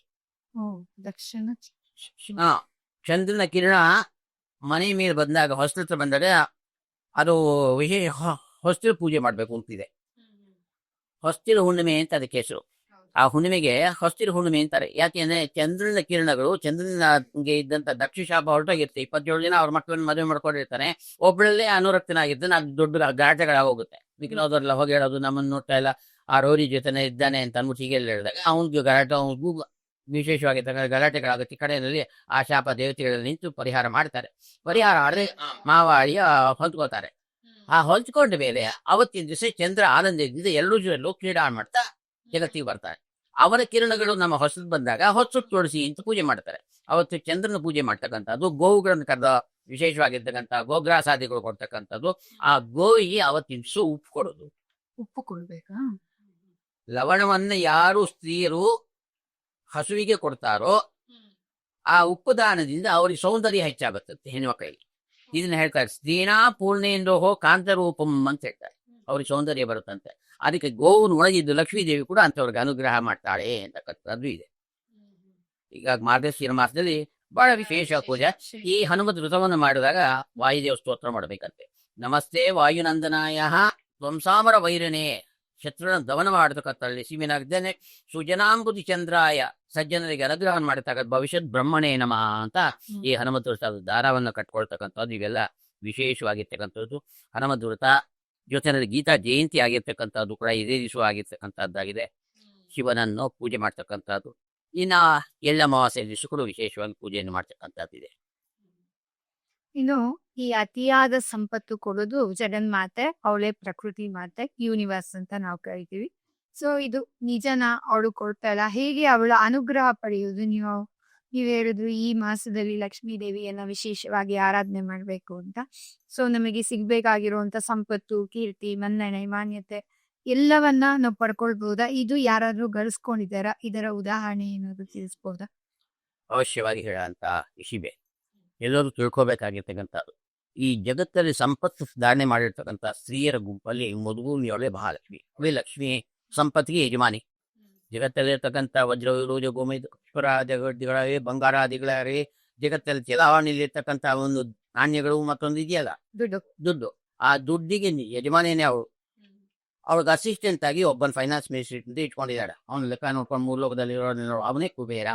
ಅವನು ಯಕ್ಷ ರಾಜನಾಗಿದ್ದಾನೆ. ಆ ವ್ಯಕ್ತಿಯಲ್ಲಿ ಈ ಮೂರು ಲೋಕದ ಆಗೋಗಳು ನೋಡ್ಕೊಂಡು ಅವನು ನಮಗೆ ಕೂರಿಸಿರ್ತಾರೆ, ಕ್ಯಾಶಿಯರ್ ತರ. ಅವನು ಲೆಕ್ಕಾಚಾರ ಮಾಡಿ ಯಾರ್ಯಾರು ಎಷ್ಟು ಕೊಡೋಕೋ ಲಕ್ಷ್ಮೀ ದೇವಿ ದೊಡ್ಡವ್ರು ಹೇಳೋದಾಗಿ ಕೇಳ್ಕೊಂಡು ಅಷ್ಟು ಡಿಸ್ಟ್ರಿಬ್ಯೂಟ್ ಮಾಡ್ತಾ ಇರ್ತಾರೆ. ಅವನೇನು ಕೊಡೋದು ತಗೊಳ್ಳೋದತ್ತೆ, ಅವ್ರಿಗೆ ಡಿಸ್ಟ್ರಿಬ್ಯೂಟ್ ಮಾಡೋ. ಅದ ಪ್ರಧಾನವಾಗಿರ್ತಕ್ಕಂಥ ಶಿವಕ್ಕೆ ಮಹಾಲಕ್ಷ್ಮಿನೇ. ಅದೇ ಜಗದೊಣೆ ಏನಾಗಿರ್ತಕ್ಕಂಥ ಸ್ವಾಮಿಯನ್ನು ಸೇವೆ ಮಾಡಿ ಅತುಳ ಐಶ್ವರ್ಯದಿಂದ ಸದಾ ತೃಪ್ತರಾಗಿ ನಿತ್ಯ ಮುಕ್ತರಾಗಿರ್ತಕ್ಕಂಥ ಮಹಾಲಕ್ಷ್ಮಿ ಸಂಪತ್ತಲ್ಲಿ ಮಹಾಶ್ರೇಷ್ಠ. ಅವಳಿಗೆ ಶ್ರೀ ಅಂದ್ರೆ ಸಂಪತ್ತು. ಸಂಪತ್ತಲ್ಲಿ ಶ್ರೇಷ್ಠವಾಗಿರ್ತಕ್ಕಂಥ ಧೀಮಂತ ವ್ಯಕ್ತಿತ್ವ ಆ ಮಹಾಲಕ್ಷ್ಮಿದು. ಅದರಿಂದ ಲಕ್ಷ್ಮೀನಾರಾಯಣರು ಅಂದ್ರೆ ಲಕ್ಷ್ಮೀದೇವಿ ಜಗತ್ತಿನ ಸಿರಿಗೆ ಒಡೆತಿ, ಅವಳು ಶ್ರೇಷ್ಠ. ಅವಳಾದ್ಮೇಲೆ ನೆಕ್ಸ್ಟ್ ಯಾರು ಶ್ರೀಮಂತಿಕೆ ಅಂತಂದ್ರೆ ಬ್ರಹ್ಮದೇವ ಸ್ಥಾನ ದೊಡ್ಡದು, ಸತ್ಯಲೋಕದ ಅಧಿಪತಿ. ಇನ್ನು ಆ ಬ್ರಹ್ಮದೇವ ಸ್ಥಾನಕ್ಕೆ ಹೋಗ್ತಕ್ಕಂಥ ಅಧಿಕಾರಿಗಳು 200 ಜನ ಇದ್ದಾರೆ, ಉದ್ಯೋಗಿಗಳಿದ್ದಾರೆ. ಅದರಲ್ಲಿ ಹನುಮಂತ ದೇವರು ಮುಂದೆ ಹೋಗೋರಿದ್ದಾರೆ. ಅದೇ ರೀತಿ ವಾಜರಾಜನ ಮುಂದೆ ಆ ಪಡೆದಿಗೆ ಬರೋರಿದ್ದಾರೆ ಉದ್ಯೋಗಿಗಳು. ಆಮೇಲೆ ಅವರ ಹೆಂಡತಿಯರು ಇದ್ದಾರಲ್ಲ, ಸರಸ್ವತಿ ದೇವಿ, ಭಾರತೀ ದೇವಿ, ಅವರು 2ನೇ ನಂಬರ್ ಶ್ರೀಮಂತರು, ಶ್ರೇಷ್ಠವಾದ ಶ್ರೀಮಂತಿಗೆ. ಅವರದ್ದಾದ ಮೇಲೆ ಇನ್ನು ಗರುಡನ ಹೆಂಡತಿ, ಆದಿಶೇಷನ ಹೆಂಡತಿ, ಇನ್ನು ಭೂಲೋಕವನ್ನು ನೋಡ್ಕೊಳ್ತಾ ಇರ್ತಕ್ಕಂಥ ಇಂದ್ರನ ಮೇಲಿರ್ತಕ್ಕಂಥ ಶಿವ ಇದ್ದಾರಲ್ಲ ಮಂಗಳಕರ, ಅವನ ಹೆಂಡತಿ ಆಗಿರ್ತಕ್ಕಂಥ ಪಾರ್ವತಿ. ಆ ಪಾರ್ವತಿ ಅಂದ್ರೆ ವಾರಣಿ, ಸೌಪರ್ಣಿ ಮತ್ತು ಗಿರಿಜಾ, ಈ 3 ಜನ ಶ್ರೀಮಂತಿಕೆಯಲ್ಲಿ ಇವರು 3ನೇ ಸ್ಥಾನದಲ್ಲಿದ್ದಾರೆ. ಮೊದಲು ಮಹಾಲಕ್ಷ್ಮಿ, 2ನೇದು ಸರಸ್ವತಿ ದೇವಿ, 3ನೇದು ಈ ಪಾರ್ವತಿ ಮತ್ತು ವಾರಣಿ, ಸೌಪರ್ಣಿ, ಇವರು 3ನೇವರು. ಇವರು ಆದ್ಮೇಲೆ ನೆಕ್ಸ್ಟ್ ಯಾರಿದ್ದಾರೆ ಅಂತಂದ್ರೆ ಶಚಿದೇವಿ ಇದ್ದಾಳೆ, ರತಿದೇವಿ. ಸಂಪತ್ತಲ್ಲಿ 3 ಲೋಕಕ್ಕೆ ಯಜಮಾನಾಗಿದ್ದಾನಲ್ಲ ಅಮರಾವತಿಯ ಯಜಮಾನ ಇಂದ್ರದೇವರು, ಆ ಇಂದ್ರದೇವರ ಹೆಂಡತಿಯಾಗಿರೋ ಇಂದ್ರಾಣಿ, ಅವಳು ಶ್ರೇಷ್ಠವಾದ ಸಂಪತ್ತು ಇಟ್ಕೊಂಡಿದ್ದಾಳೆ. ಅದೇ ಆ ದೇವಲೋಕದ ಸಂಪತ್ತಿಗೆ ಒಡೆತನ ಆಗಿರ್ತಕ್ಕಂಥ ಒಡೆಯನಾಗಿರ್ತಕ್ಕಂಥ ಇಂದ್ರನ ಹೆಂಡತಿ ಆಗಿರ್ತಕ್ಕಂಥವಳು ಶ್ರೇಷ್ಠವಾಗಿರ್ತಕ್ಕ ಸಂಪತ್ತು ಇಟ್ಕೊಂಡಿರ್ತಕ್ಕಂಥವಳಾಗಿದ್ದಾರೆ. ಇಂಥವಳಿಗೆ ಇಂದ್ರದೇವರಿಗೆ ಶತ್ರುಗಳು ಜಾಸ್ತಿ. ಕಶ್ಯಪರಿಗೆ 13 ಜನ ಹೆಂಡತಿಯರಿದ್ದಾರೆ. ಅದರಲ್ಲಿ ಅದಿತಿಯಲ್ಲಿ ದೇವತೆಗಳ ದುಃಖ ಒಂದು ಬಂದಿದೆ. ಇನ್ನು ದ್ವಿತೀಯಲ್ಲಿ ಹುಟ್ಟಿದವರೆಲ್ಲ ದೈತ್ಯರು, ಹಿರಣ್ಯಾಕ್ಷ, ಹಿರಣ್ಯಕಶಿಪು, ಕಾಲ್ದಿಮಿ, ಇಂಥವರೆಲ್ಲ ಬೇಕಾದಷ್ಟು ಜನ ಇದ್ದಾರೆ. ಅವ್ರು ಕೋಟಿ ಕಟ್ಟಲೆ ಇದ್ದಾರೆ. ಅದರಲ್ಲೇ ಆ ರಾಕ್ಷಸರು ಅವರೆಲ್ಲ ಅದೇನಂತ ಪಾರ್ಟಿಗಳು ಅಂತ, ಇವಾಗ ಒಂದು ರೂಲಿಂಗ್ ಪಾರ್ಟಿ ಒಂದಿದ್ರೆ ಅಪೋಸಿಷನ್ ಅವರು ಇವರು ಎಲ್ಲ ಸೇರ್ಕೊಂಡು ನಿಮಿತ ಮೆಜಾರಿಟಿ ಈಗಲೂ ಬಿಡುವ ಹಾಗೆ ಈ ಇಂದ್ರನಿಗಿಂತ ಹೆಚ್ಚಾಗಿ ನಾವಿದೀವಿ ಅಂತ ಈ ದ್ವಿತೀಯ ಪುತ್ರರ ಜೊತೆಲಿ ಧನುವಿನ ಪುತ್ರರು ಸೇರ್ಕೊಳ್ತಾರೆ. ಧನುವಿನಲ್ಲೂ ಒಬ್ರು ಹೆಂಡತಿ ಇದ್ದಾಳೆ. ಆ ಧನುವಿನ ಮಕ್ಕಳೆಲ್ಲ ದಾನವರು ಅಂತ ಆಯ್ತು. ಅವರೆಲ್ಲರಿಗೂ ಅವ್ರು ಕೋಟಿ ಕಟ್ಟಲೆ ಇದ್ದಾರೆ. ಆ ದಾನವರಲ್ಲಿ ವಿಪ್ರಚಿತ್ತಿ ಪ್ರಧಾನ. ಧನುವಿನ ಮಕ್ಕಳಲ್ಲಿ ವಿಪ್ರಚಿತ್ತಿ ಪ್ರಧಾನ, ಅದರಲ್ಲೇ ಕೋಟಿ ಇದ್ದಾರೆ. ಅಲ್ಲಿ ವಿಪ್ರಚಿತ್ತಿ ಮಗ ರಾಹು ಕೇತುಗಳಿದ್ದಾರೆ, ಅವರೆಲ್ಲ ರಾಕ್ಷಸರು.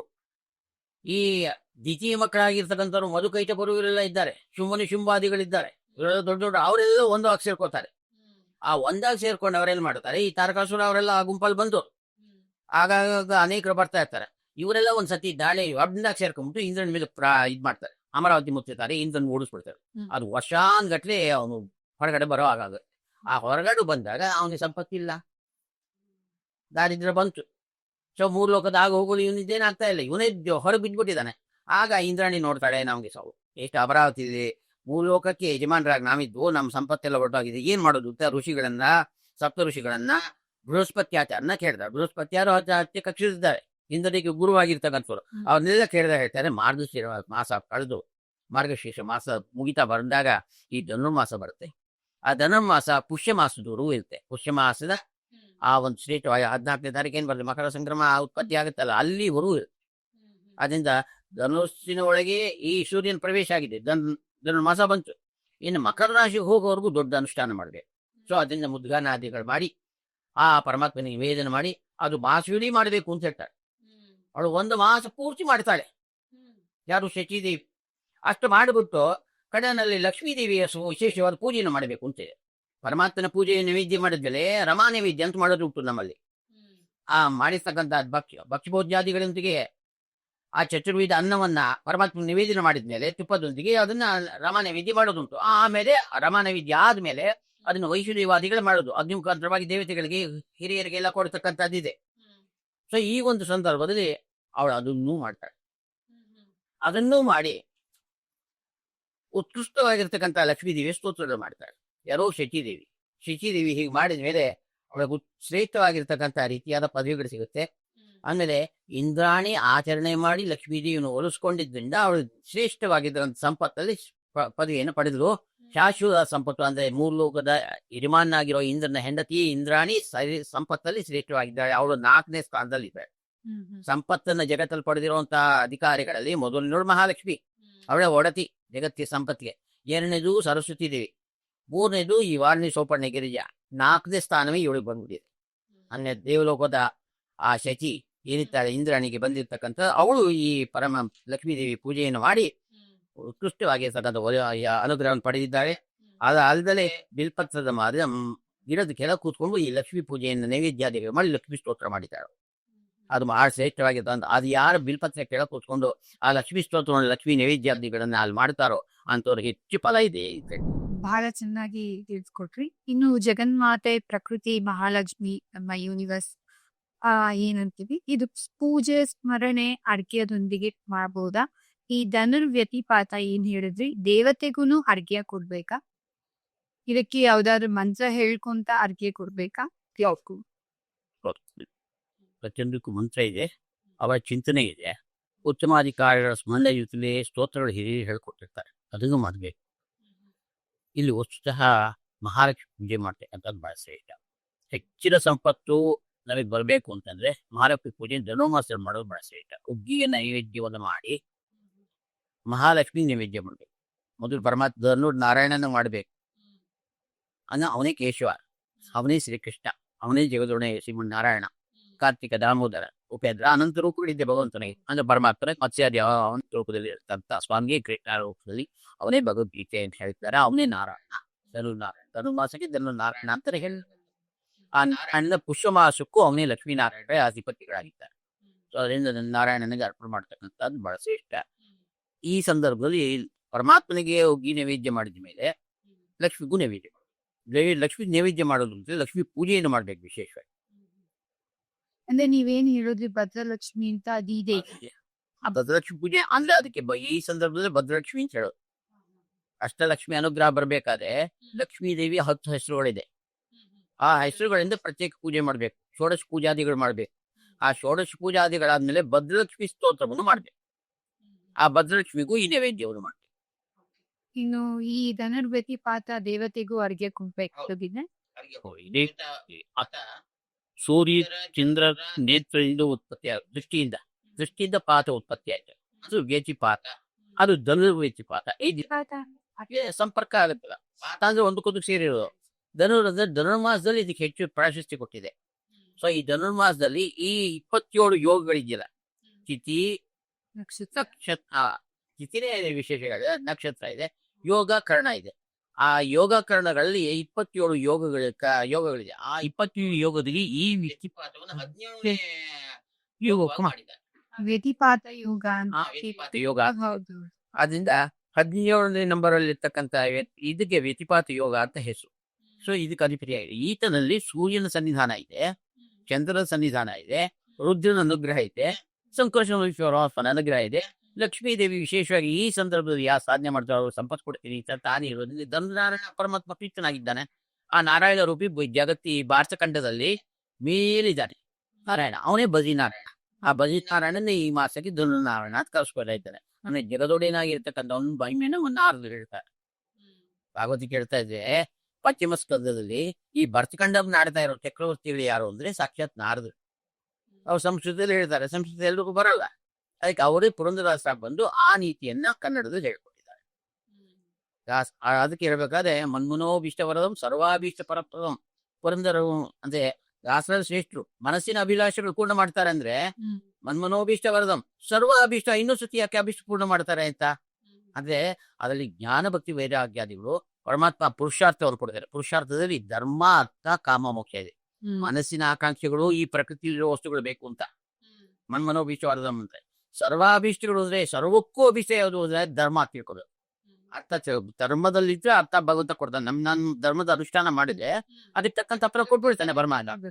ಚೆನ್ನಾಗಿ ಬರ್ತದೆ. ಆಗ ಆಮೇಲೆ ಕಾಮಕ್ಕೆ ಉಪಯೋಗಿಸ್ಬೇಕು. ಆ ಕಾಮ ಅದು ಪರಮಾತ್ಮನ ಪಾದದಲ್ಲಿ ಇಕೋ ನೋಡಿ ರಂಗನಾಥನ ದಿವ್ಯ ಪಾದ ಅದನ್ನೇ ಚಿಂತನೆ ಮಾಡಬೇಕು. ಅವನು ಹೇಗೆ ಸಿಗ್ತಾನೆ? ಸಜ್ಜನ ಜೊತೆ ಸಿಗ್ತಾನೆ. ಯತಿಗಳಲ್ಲಿ ಇರ್ತಾನೆ, ಜ್ಞಾನಿಗಳಲ್ಲಿ ಇರ್ತಾನೆ. ಆ ಜ್ಞಾನಿಗಳೇ ಮುಖ ಬದ್ದಿರ ತಿಪ್ಪರು ನೋಡ್ಪಜ್ಜನಕ್ಕೆ ಇರ್ತಾರೆ. ರಂಗನಿಂದ ಕೊಂಡಾಡುವ ಮಂಗಳಾತ್ಮರು ಅವರೆಲ್ಲ ಮಾರ್ಕೆಟ್ ಅಲ್ಲಿ ಸಿಗಲ್ಲ. ಮುಖ ಬದಿರ ಅಂತ ಇರ್ತಾರೆ, ಜ್ಞಾನಿಗಳಿರ್ತಾರೆ. ಆ ಜ್ಞಾನಿಗಳ ಸೇವೆ ಮಾಡ್ಬೇಕು. ಅದಕ್ಕೋಸ್ಕರ ಈ ವ್ರತಾನುಷ್ಠಾನ ಮಾಡಿ ದೇವ ಬ್ರಾಹ್ಮಣರ ಪೂಜೆಗೆ ಕರ್ಮ ಮಾಡ್ಬೇಕು. ಅದು ಈ ಮಾರ್ಗಶಿರ ಮಾಸದಲ್ಲಿ ಧನುರ್ಮಾಸದಲ್ಲಿ ವಿಶೇಷವಾಗಿ ಮಾಡೋದು. ಪಿತೃಕಾರ್ಯ ಆಗಲಿ ಹೇಳಿದಲ್ಲ, ಅಷ್ಟಕ ಶ್ರಾದ್ದ ಅಂತಿದೆ.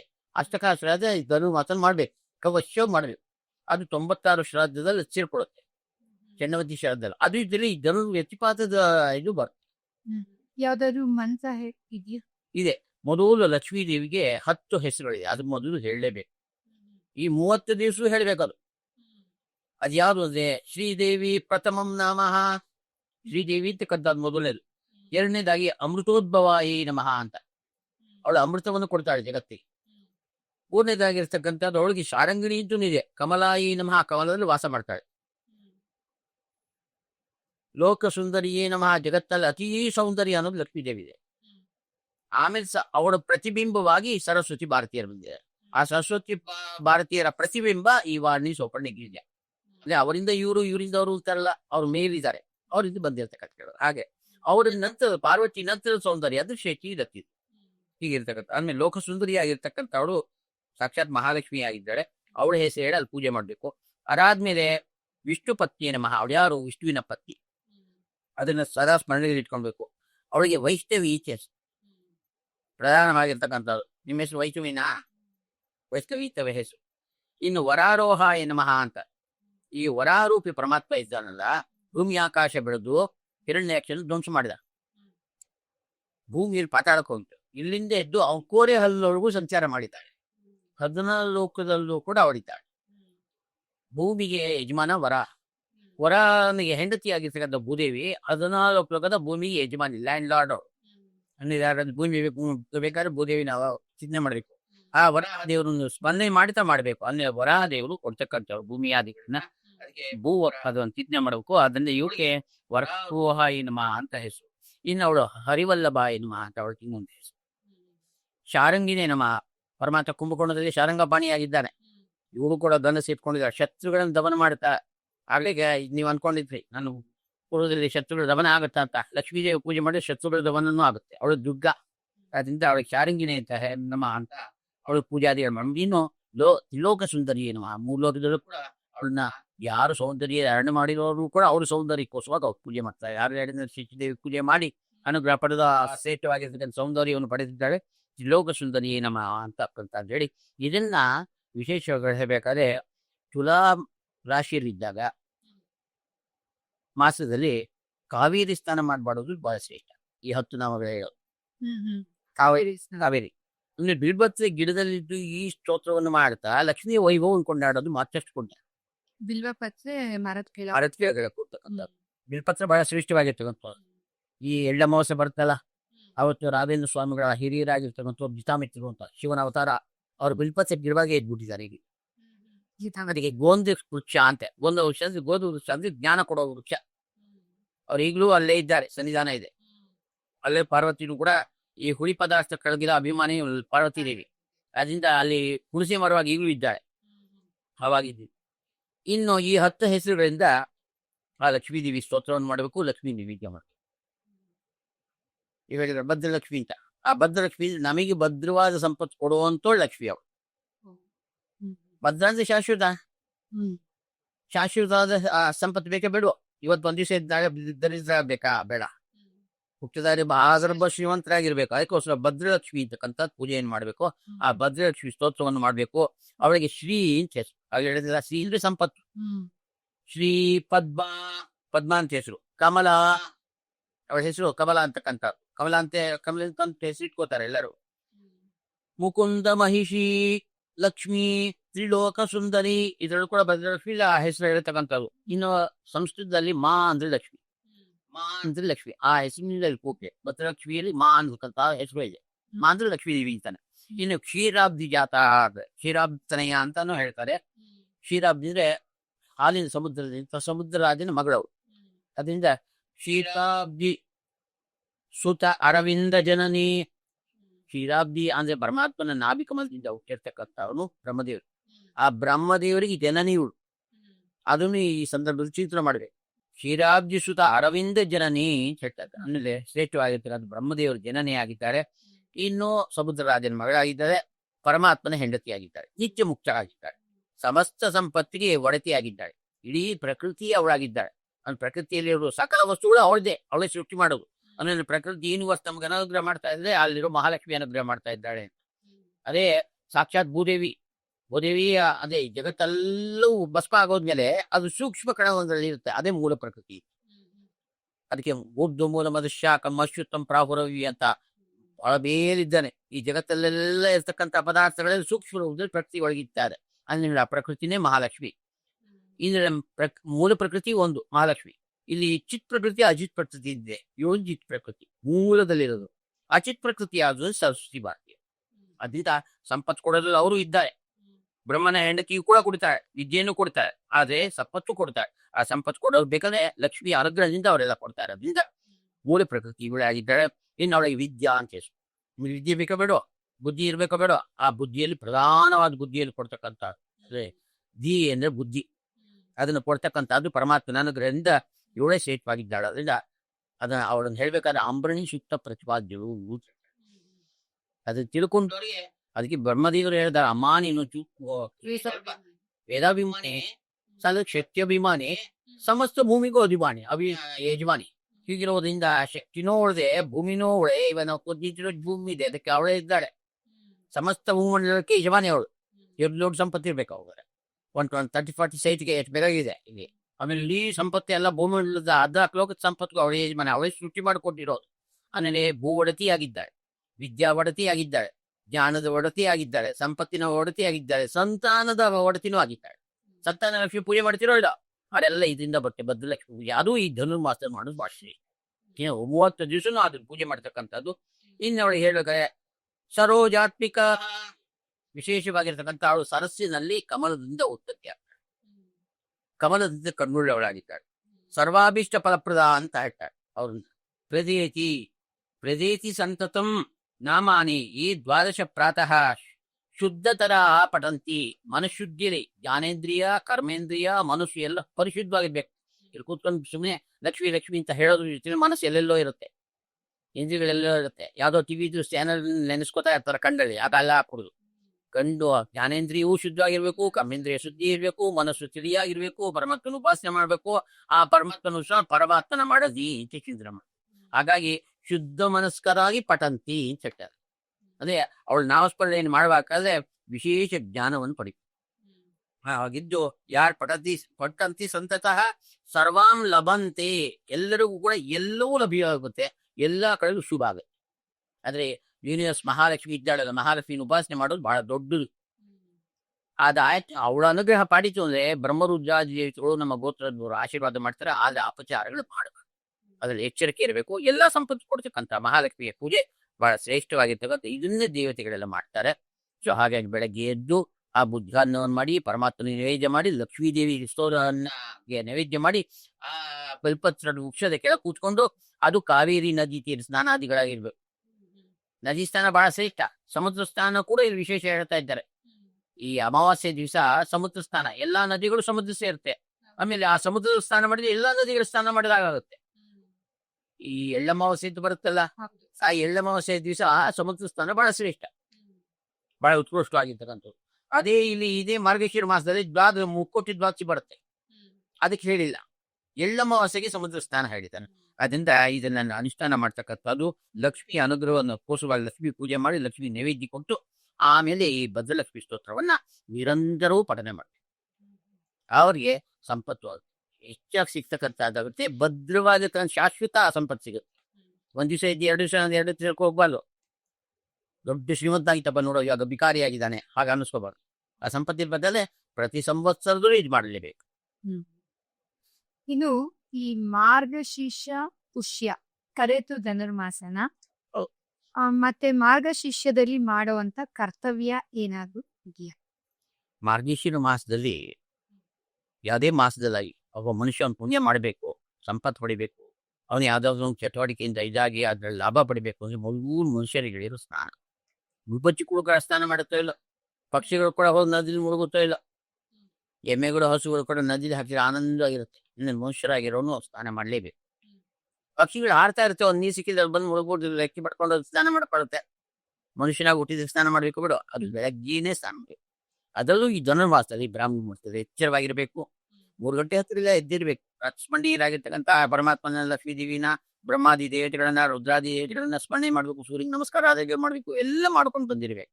ಅದರಿಂದ ಸ್ನಾನ ಪ್ರಧಾನ. ಸ್ನಾನ ಆದ್ಮೇಲೆ ದೊಡ್ಡವ್ರ ಸ್ಮರಣೆ ಮುಖ್ಯ. ಮಾಡ್ಬೇಕಾದ ಅನುಷ್ಠಾನ ಯಾವುದು ಅಂತ ಹೇಳಿದ್ರೆ ಮಾರ್ಗಶಿರ ಮಾಸದಲ್ಲಿ ಮೊದಲು ಸ್ನಾನಕ್ಕೆ ಪ್ರಾಶಸ್ತ್ಯ ಇದೆ. ಮನುಷ್ಯ ಹೇಳುವಾಗ ದೊಡ್ಡವ್ರನ್ನೆಲ್ಲ ಚಿಂತನೆ ಮಾಡಬೇಕು. ಅದಕ್ಕೆ ಪರಮಾತ್ಮ ಸೃಷ್ಟಿ ಮಾಡಿದ್ದಾನೆ. ಪರಮಾತ್ಮನ ಸೃಷ್ಟಿಸೋದಕ್ಕೆ ಸಹಾಯಕವಾಗಿ ಪ್ರಧಾನವಾಗಿರೋಳು ತಲ್ಮಾರತ್ವಿ ಇದ್ದಾರೆ. ಅವ್ರ ಸ್ತೋತ್ರ ಕೊಡದಲ್ಲಿ ಕರುಣಾಮೂರ್ತಿ ಪರಮಾತ್ಮ, ಕರುಣಾ ಸಮುದ್ರ ಹರಿ, ಅವನಲ್ಲಿ ಕಾರುಣ್ಯ ಅಂತಿದೆ. ಆ ಕಾರುಣ್ಯದಿಂದ ನಾವೆಲ್ಲ ಜಗತ್ತಲ್ಲಿ ಸೃಷ್ಟಿಯಾಗಿದ್ದೀವಿ. ಕಾರುಣ್ಯ ತೋರಿಸಿರೋದ್ರಿಂದ ನಾವೆಲ್ಲ ಸೃಷ್ಟಿಗೆ ಬಂದಿದ್ದೀವಿ. ಆಮೇಲೆ ಅವನ ಕಾರುಣ್ಯ ನಿಧಿ ಕರುಣಾ ಸಮುದ್ರ ಅಂತ ಸ್ವಾಮಿಯಲ್ಲಿ ಕಾರುಣ್ಯ ಇದೆ. ಆ ಕಾರುಣ್ಯದಿಂದ ನಮಗೆ ಬೇಕಾಗಿರೋ ದೊಡ್ಡವ್ರನ್ನೆಲ್ಲ ಸೃಷ್ಟಿ ಮಾಡಿದ್ದಾನೆ. ಬ್ರಹ್ಮದೇವರು ಸೃಷ್ಟಿ ಮಾಡಿದ್ದಾನೆ, ಶಿವನ್ ಸೃಷ್ಟಿ ಮಾಡಿದ್ದಾನೆ, ದೇವತೆಗಳು ಸೃಷ್ಟಿ ಮಾಡಿದ್ದಾನೆ, ಪದಾರ್ಥಗಳು ಸೃಷ್ಟಿ ಮಾಡಿದ್ದಾರೆ. ಈಗೆಲ್ಲ ದೇವತೆಗಳೆಲ್ಲ ಚಿಂತನೆ ಮಾಡೋದು ಬೆಳಗಿನ ಜಾವ ಕರ್ತವ್ಯ. ಆ ದೊಡ್ಡವ್ರ ಸ್ಮರಣೆ ಮಾಡಿ ತುಳಸಿ ಮೃತಿಗಾನ ಹಚ್ಕೊಂಡು ಮೊದಲು ಆಮೇಲೆ ಸ್ನಾನ ಕೊಡಬೇಕು. ಸ್ನಾನಾದಿಗಳು ಆದ್ಮೇಲೆ ಮಡಿಯಾಗೆಲ್ಲ ಪದಾರ್ಥಗಳನ್ನು ಶುಚಿ ಪದಾರ್ಥಗಳು ಮುಟ್ಕೊಳ್ಳೋದ್ರೆ ಶುದ್ಧವಾದ ಪದಾರ್ಥಗಳಿಂದ ಪರಮಾತ್ಮನ ಉದ್ಗಾನ ಮಾಡಬೇಕು. ಹೇಗೋ ಮಾಡಿದ್ರು ಫಲ ಸಿಗುತ್ತೆ. ಬ್ರಹ್ಮಮುಹೂರ್ತದಲ್ಲಿ ಅರುಣೋದಯ ಕಾಲದಲ್ಲಿ ಮಾಡಿದ್ರೆ ಅದು ಶುದ್ಧವಾದ ಸ್ನಾನ ಮಾಡ್ಕೊಂಡು ಮನಸ್ಸು ನಿರ್ಮಲ ಮಾಡ್ಕೊಂಡು ಜ್ಞಾನ ಶುದ್ಧಿಯಿಂದ ಏನು ನಾರಾಮಸ್ಮರಣೆ ಪಠಂತಿ ಮಾಡುವಾಗೇ ಕೂಡ ನಾವು ಶುದ್ಧರಾಗಿರ್ಬೇಕು. ಮನಃಪೂರ್ವಕ ಅಂದ್ರೆ ಇಂದ್ರಿಯಗಳು ಶುದ್ಧವಾಗಿ ಮಾಡಿದಾಗ ಹೆಚ್ಚಿನ ಫಲಗಳು ಸಿಗುತ್ತೆ, ಶಾಶ್ವತವಾದ ಫಲ ಸಿಗುತ್ತೆ. ಪರಮಾತ್ಮನ ಮೆಚ್ಕೋದನ್ನು ಮೋಕ್ಷಾದಿ ಪುರುಷಾರ್ಥ ಕೊಡ್ತಾನೆ. ಅದಕ್ಕೆ ಮನ್ಮನೋಭೀಷ್ಟ ವರದಮ್ಮ ಹೇಳಿದಾಗ ಸರ್ವಾಭೀಷ್ಟ ಅಂದ್ರೆ ಧರ್ಮ ಅರ್ಥ ಕಾಮ ಮೋಕ್ಷ ಯಾವ ಕ್ರಮದಲ್ಲಿ ಮಾಡ್ಬೇಕು ಅದನ್ನು ನಾರದರು ಹೇಳ್ಕೊಡ್ತಾರೆ, ಅವರ ಪುರಂದರದಾಸ ಹೇಳ್ಕೊಡ್ತಾರೆ. ಅದರಿಂದ ಅದನ್ನೆಲ್ಲ ಕೊಡ್ತಕ್ಕಂಥವ್ರು ನಾರದೇ ಪುರಂದರದಾಸ ಬಂದಿದ್ರೆ ಆ ನೀತಿಗಳೆಲ್ಲ ಕೂತ್ರೆ ನೀತಿ ದೇವನಾಮಗಳು ಮಾಡಿದ್ದಾರೆ. ಆ ನೀತಿಗಳೆಲ್ಲ ಬೋಧನೆ ಮಾಡ್ತಾ ಇದ್ದಾರೆ. ಮಾರ್ಗಶಿರ ಮಾಸದಲ್ಲಿ ಅದೆಲ್ಲ ಅನುಷ್ಠಾನಕ್ಕೆ ಇಟ್ಕೋಬೇಕು. ಅವ್ರು ಕೊಟ್ಟಿರೋ ಸಾಹಿತ್ಯಗಳೆಲ್ಲ ಮೇಲೆ ಹಾಕ್ತಾ ಇರಬೇಕು. ಪರಮಾತ್ಮನ ಗುರುಸ್ಕೊಂಡು ಬೇಕಾದ ವ್ರತಗಳಿಗೂ ಕೂಡ ಅವ್ರು ತೋರಿಸ್ಕೊಟ್ಟಿದ್ದಾರೆ, ಅವರೆಲ್ಲ ಮಾಡಿದ್ದಾರೆ. ಇನ್ನು ಈ ಮುಕ್ಕೋಟಿ ದ್ವಾದಶಿ ಧನುರ್ಮಾಸದಲ್ಲಿ ಬರುವಂತದ್ದು ಇದು ಬಹಳ ಶ್ರೇಷ್ಠ. ಇದರ ಬಗ್ಗೆ ತಿಳಿಸಿ. ಧನುರ್ಮಾಸದಲ್ಲಿ ಈ ಶುದ್ಧ ದ್ವಾದಶಿ ಅದು ಸ್ವಾಮಿ ಪುಷ್ಕರಣಿ ಸ್ಥಾನ ಶ್ರೇಷ್ಠ. ದ್ವಾದಶಿ ದಿವಸ ಇನ್ನು ಮುಕ್ಕೋಟಿ ದ್ವಾದಶಿ ಅಂತಕ್ಕಂಥ ಅದು ಕೂಡ ಮಾರ್ಗಶಿರ ಮಾಸದಲ್ಲಿ ಬರ್ತಕ್ಕಂಥದ್ದಿದೆ. ಧನುರ್ಮಾಸದಲ್ಲಿ ಬಂದಾಗ ವಿಶೇಷವಾಗಿರ್ತಕ್ಕಂಥ ಸ್ವಾಮಿ ಪುಷ್ಕರಣದಲ್ಲಿ ಅಲ್ಲಿ ಹೇಳ್ತಾರೆ 3 ಕೋಟಿ ತೀರ್ಥಗಳಿವೆ ನದಿ. ಆ 3 ಕೋಟಿ ತೀರ್ಥಗಳು ನದ್ಯಾಭಿಮಾನಿ ದೇವತೆಗಳೆಲ್ಲ ಬಂದಿರ್ತಾರೆ. ಸರಸ್ವತಿ ನದ್ಯಾಭಿಮಾನಿ ದೇವತೆ ಪ್ರಧಾನವಾಗಿರ್ತಾರೆ. ಅವು ಹೇಳಿದಿಲ್ಲ, ಸಂಪತ್ತು ಕೊಡೋದು ಮಹಾಲಕ್ಷ್ಮಿ. ಅದ್ರ ನೆಕ್ಸ್ಟ್ ಇರ್ತಕ್ಕಂಥ ಸಂಪತ್ತು ಸರಸ್ವತಿಗೆ, ಬ್ರಹ್ಮನ ಹೆಂಡತಿಗೆ. ಆ ಬ್ರಹ್ಮನ ರಾಣಿಯಾಗಿರ್ತಕ್ಕಂಥವ್ರು ಸ್ವಾಮಿ ಪುಷ್ಕರಣಿ ಸ್ಥಾನಕ್ಕೆ ಬಂದಿರ್ತಾರೆ. ದೇವಾದಿ ದೇವತೆಗಳೆಲ್ಲ ಬಂದಿರ್ತಾರೆ. ತಿರುಪತಿ ಇದೆಯಲ್ಲ, ತಿರುಪತಿ ಸ್ವಾಮಿ ಪುಷ್ಕರಣಿ ಇದೆ. ಪುಷ್ಕರಣಿಗಳಲ್ಲಿ 3 ಶ್ರೇಷ್ಠ. ಉತ್ತರ ದಿಬ್ಬಾಗದಲ್ಲಿ ಒಂದು ಪುಷ್ಕರಣಿ ಇದೆ, ಇಲ್ಲಿ ಒಂದಿದೆ, ಚಂದ್ರ ಪುಷ್ಕರಣಿ ಇದೆ. ಇವೆಲ್ಲ ಪುಷ್ಕರಣಿಯನ್ನ ತೀರ್ಥ ಪ್ರಬಂಧದಲ್ಲಿ ವಾದರಾಜು ವರ್ಣನೆ ಮಾಡಿದ್ದಾರೆ. ತೀರ್ಥ ಪ್ರಬಂಧದಲ್ಲಿ ಈ ಪುಷ್ಕರಣಿಗಳ ಬಗ್ಗೆ ಹೇಳಿದ್ದಾರೆ. ಅದರಲ್ಲಿ ಫಸ್ಟ್ ಅಲ್ಲಿರ್ತಕ್ಕಂಥದ್ದು. ಎರಡನೇದು ಈ ಸ್ವಾಮಿ ಪುಷ್ಕರಣಿ. ಮುಂದೆ ಚಂದ್ರ ಪುಷ್ಕರಣಿ ಇತ್ತಿದೆ. ಶ್ರೀ ನಕ್ಷತ್ರಕ್ಕೆ ಹೋದೆ ಚಂದ್ರ ಪುಷ್ಕರಣಿ, ಸೂರ್ಯ ಪುಷ್ಕರಣಿ ಇತ್ತಿದೆ. ಆ ಚಂದ್ರ ಪುಷ್ಕರಣಿ ಶ್ರೇಷ್ಠವಾಗಿರ್ತಕ್ಕಂಥದ್ದು. ಇಲ್ಲಿ ಸ್ವಾಮಿ ಪುಷ್ಕರಣಿ ಬಹಳ ಉತ್ಕೃಷ್ಟವಾಗಿರ್ತಕ್ಕಂಥದ್ದು. ಆ ಮುಕ್ಕೋಟಿ ದ್ವಾದಶಿ ದಿವಸ ಸ್ವಾಮಿ ಪುಷ್ಕರಣಿ. ಅದಕ್ಕೆ ಚಕ್ರಸ್ಥಾನ ಅಂತ ದೇವಸ್ಥಾನದವ್ರು ತಗೊಂಡ್ಬರ್ತಾರೆ. ವಿಷ್ಣುವಿನ ಚಕ್ರವನ್ನು ಸ್ನಾನ ಮಾಡಿಸ್ತಾರೆ. ಸೊ ಅವತ್ತಿಂದ ಮಾಡಿದ ಧನುರ್ಮಾಸೆ ಸ್ಥಿತಿಯ ಪಕ್ಷೆ ದ್ವಾದಶ್ಯಾಂ ಅರುಣೋದಯೇ ಅರುಣೋದಯ ಕಾಲದಲ್ಲಿ ಕಾಂಕ್ಷಂತಿ ಗುಗುದಾ ಶ್ರೇಷ್ಠ ವಿಬುಧರೆಲ್ಲ ಸಜ್ಜನರೆಲ್ಲ ಸೇರಿ ಮಜ್ಜನಂತಜ್ಜಲೆ ಶುಭೆ ಅಲ್ಲಿ ಮಾಡ್ತಕ್ಕಂಥ ಸ್ನಾನ ಅತಿ ಶುಭವಾಗಿರ್ತಕ್ಕಂಥದ್ದು. ಯಜ್ಞಯಾಗಾದಿಗಳು ಮಾಡಿ ಪುಣ್ಯ ಸಿಗ್ಬಿಡುತ್ತೆ. ಅಶ್ವಮೇಧಾದಿ ಯಾಗಗಳ ಪುಣ್ಯ ಸಿಗುತ್ತೆ. ಗಂಗಾಜಲನ ಚಿಂತನೆ ಮಾಡಿ ಆ ಪುಷ್ಕರಣಿ ಜಲದಲ್ಲಿ ನಾವು ಸ್ನಾನ ಮಾಡ್ತಕ್ಕಂಥ ಸಂದರ್ಭದಲ್ಲಿ ಸಹಸ್ರ ಶೀರ್ಷ ಪುರುಷ ಸೂಕ್ತಾದಿಗಳನ್ನ ಹೇಳ್ತಾ ಆ ಗಂಗೇತಿಯೋ ಬ್ರಿಯಾತ್ ಯೋಜನಾನಾಂ ಶತೇರಪಿ ಮುಚ್ಚತೆ ಸುರಪಾಪಿಪಿ ಅನ್ನೋ ಸಕಲ ಪಾಪಗಳು ಹೋಗಿ ವೈಕುಂಠನಾಗಿರ್ತಕ್ಕಂಥ ಸ್ವಾಮಿಯ ಲೋಕವನ್ನು ನನಗೆ ಕೊಡೋಳಾಗು ಅಂತಂದಾಗ ಬಿಂಬನಾಗಿರೋ ಸ್ವಾಮಿಗೆ ಸ್ನಾನ ಮಾಡ್ತಾ ಇದ್ದೀವಿ ಅಂತಂದಾಗ ಈ ಬಿಂಬನ ಜೊತೆ 33 ಕೋಟಿ ದೇವತೆಗಳು ಸ್ನಾನ ಆಗಿರುತ್ತೆ ನಮ್ಮೊಳಗೆ. ನಾವು ಅದು ಚಿಂತೆ ಮಾಡಿದಾಗ, ನಾವು ಶುದ್ಧವಾದ ಸ್ನಾನ ಮಾಡಿದಾಗ ಆಗ ನಮ್ಮ ಪಾಪಗಳೆಲ್ಲ ಹೋಗುತ್ತೆ, ಸಕಲ ಪಾಪಗಳು ಕೂಡ ಹೋಗುತ್ತೆ. ಸ್ವಾಮಿ ಪುಷ್ಕರಣಿ ಸ್ನಾನ ಬಹಳ ಶ್ರೇಷ್ಠವಾಗಿತ್ತು. ಅಂದ್ರೆ ದ್ವಾದಶಿ ಮುಕ್ಕೋಟಿ ದ್ವಾದಶಿ ನನ್ನ ಹೆಸರು. ಅದಕ್ಕೆ ಜನಗಳೆಲ್ಲ ತುಂಬಿಟ್ಟಿರ್ತಾರೆ ತಿರುಪತಿನಲ್ಲಿ. ರಶ್ವ ಮುಕ್ಕೋಟಿ ಅನ್ನೋದು ಯಾಕೆ ಬಂತು? ಮುಕ್ಕೋಟಿ ದೇವತೆಗಳು ಬರೋದ್ರಿಂದ ಅದು ಮುಕ್ಕೋಟಿ.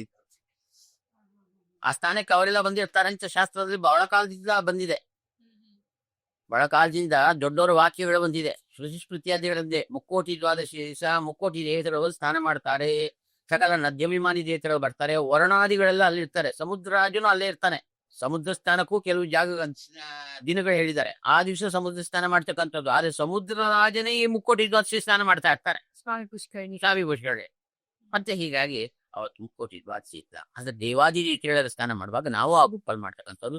ಅದಕ್ಕೆ ಪರಮಾತ್ಮನ ಪ್ರಧಾನವಾಗಿರ್ತಕ್ಕಂಥ ಲಕ್ಷ್ಮೀ ದೇವಿಯನ್ನ ಚಕ್ರ ರೂಪದಲ್ಲಿ ಚಕ್ರ ಸ್ನಾನ ಮಾಡ್ತಾರೆ. ಪರಮಾತ್ಮನ ಆಯುಧಗಳೇ ಚಕ್ರವನ್ನು ತರ್ತಾರೆ. ಅಲ್ಲಿ ಯಾಕೆ ತರ್ತಾರೆ? ಲಕ್ಷ್ಮೀ ದೇವಿ ಇರ್ತಾರೆ.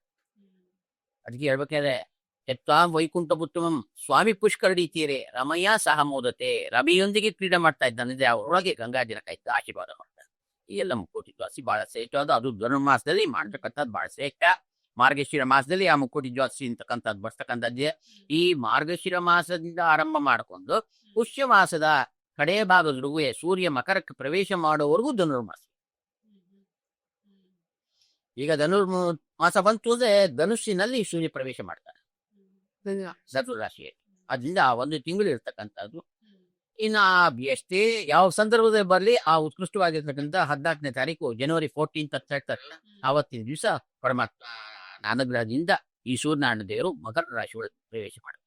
ಸೊ 15ನೇ ತಾರೀಕಿಂದ ಉತ್ತರಾಯಣ. ಈ ವಿಶ್ವಾವಸು ಸಂವತ್ಸರದಲ್ಲಿ ಈ ನಾಡಿದ್ದು ಮಂಗಳವಾರ ದ್ವಾದಶಿ ಇದೆಯಲ್ಲ, 16, 12ರಿಂದ ಆರಂಭ ಆಗುತ್ತೆ ಧನುರ್ಮಾಸ. ಸೊ ಅಲ್ಲಿಂದ ಆಗಿರ್ತಕ್ಕಂಥ 15ನೇ ತಾರೀಕುವರೆಗೂ ಇರುತ್ತೆ. ಜನವರಿ 14ರವರೆಗೂ ಅಲ್ಲಿವರೆಗೂ ಕೂಡ ಧನುರ್ಮಾಸದ ಅನುಷ್ಠಾನ ಮಾಡಬೇಕು. ಅಲ್ಲಿವರೆಗೂ ಭದ್ರಲಕ್ಷ್ಮಿ ಪೂಜೆ ಮಾಡಬೇಕು. ಲಕ್ಷ್ಮಿ ಸ್ತೋತ್ರ 10 ಸ್ತೋತ್ರಗಳು ಹೇಳಬೇಕು. 12 ನಾಮಗಳಿಂದ ಪೂಜೆ ಮಾಡಬೇಕು ಭದ್ರಲಕ್ಷ್ಮಿದು. ಈ ಮಾಡುವಾಗ ವ್ಯತಿಪಾತಾದಿಗಳಿರ್ತಕ್ಕಂಥದ್ದು, ಆ ಧನುರ್ ವ್ಯತಿಪಾತ ಅಂತಕ್ಕಂಥದ್ದು ಅವ್ರಿಗೂ ಕೂಡ ಅರ್ಘ್ಯವನ್ನು ಕೊಟ್ಟು ಆಮೇಲೆ ಅವ್ರಿಗೂ ಕೂಡ ದಕ್ಷಿಣಾಭಿಮುಖ ನಿಂತು ಇದು ಮಾಡಬೇಕು, ಪಿತೃ ಕಾರ್ಯ ಮಾಡಬೇಕು. ಅಲ್ಲಿ ತರ್ಪಣಾದಿಗಳು ಕೊಡಬೇಕು. ಈ ಸಂವತ್ಸರದಲ್ಲಿ ಬ್ರಾಹ್ಮಣ ಸುವಾಸನೆಯರಿಗೆ ಪೂಜೆ ಮಾಡಿಸ್ಬೇಕು. 1 ತಿಂಗಳು ಯಾರಾದ್ರೂ ಪಿತೃ ಕಾರ್ಯ ಮಾಡಿದ್ರೆ ಬಹಳ ವಿಶೇಷ ಪುಣ್ಯ. ಈ ಅಷ್ಟಕ ಶ್ರಾದ್ದ ಅಂತ ಒಂದಿದೆ. ಅಂದ್ರೆ ಸಪ್ತಮಿ, ಅಷ್ಟಮಿ, ನವಮಿ ಈ ಸಂದರ್ಭದಲ್ಲಿ ಧನುರ್ಮಾಸದಲ್ಲಿ ಮಾಡ್ತಕ್ಕಂಥದ್ದು.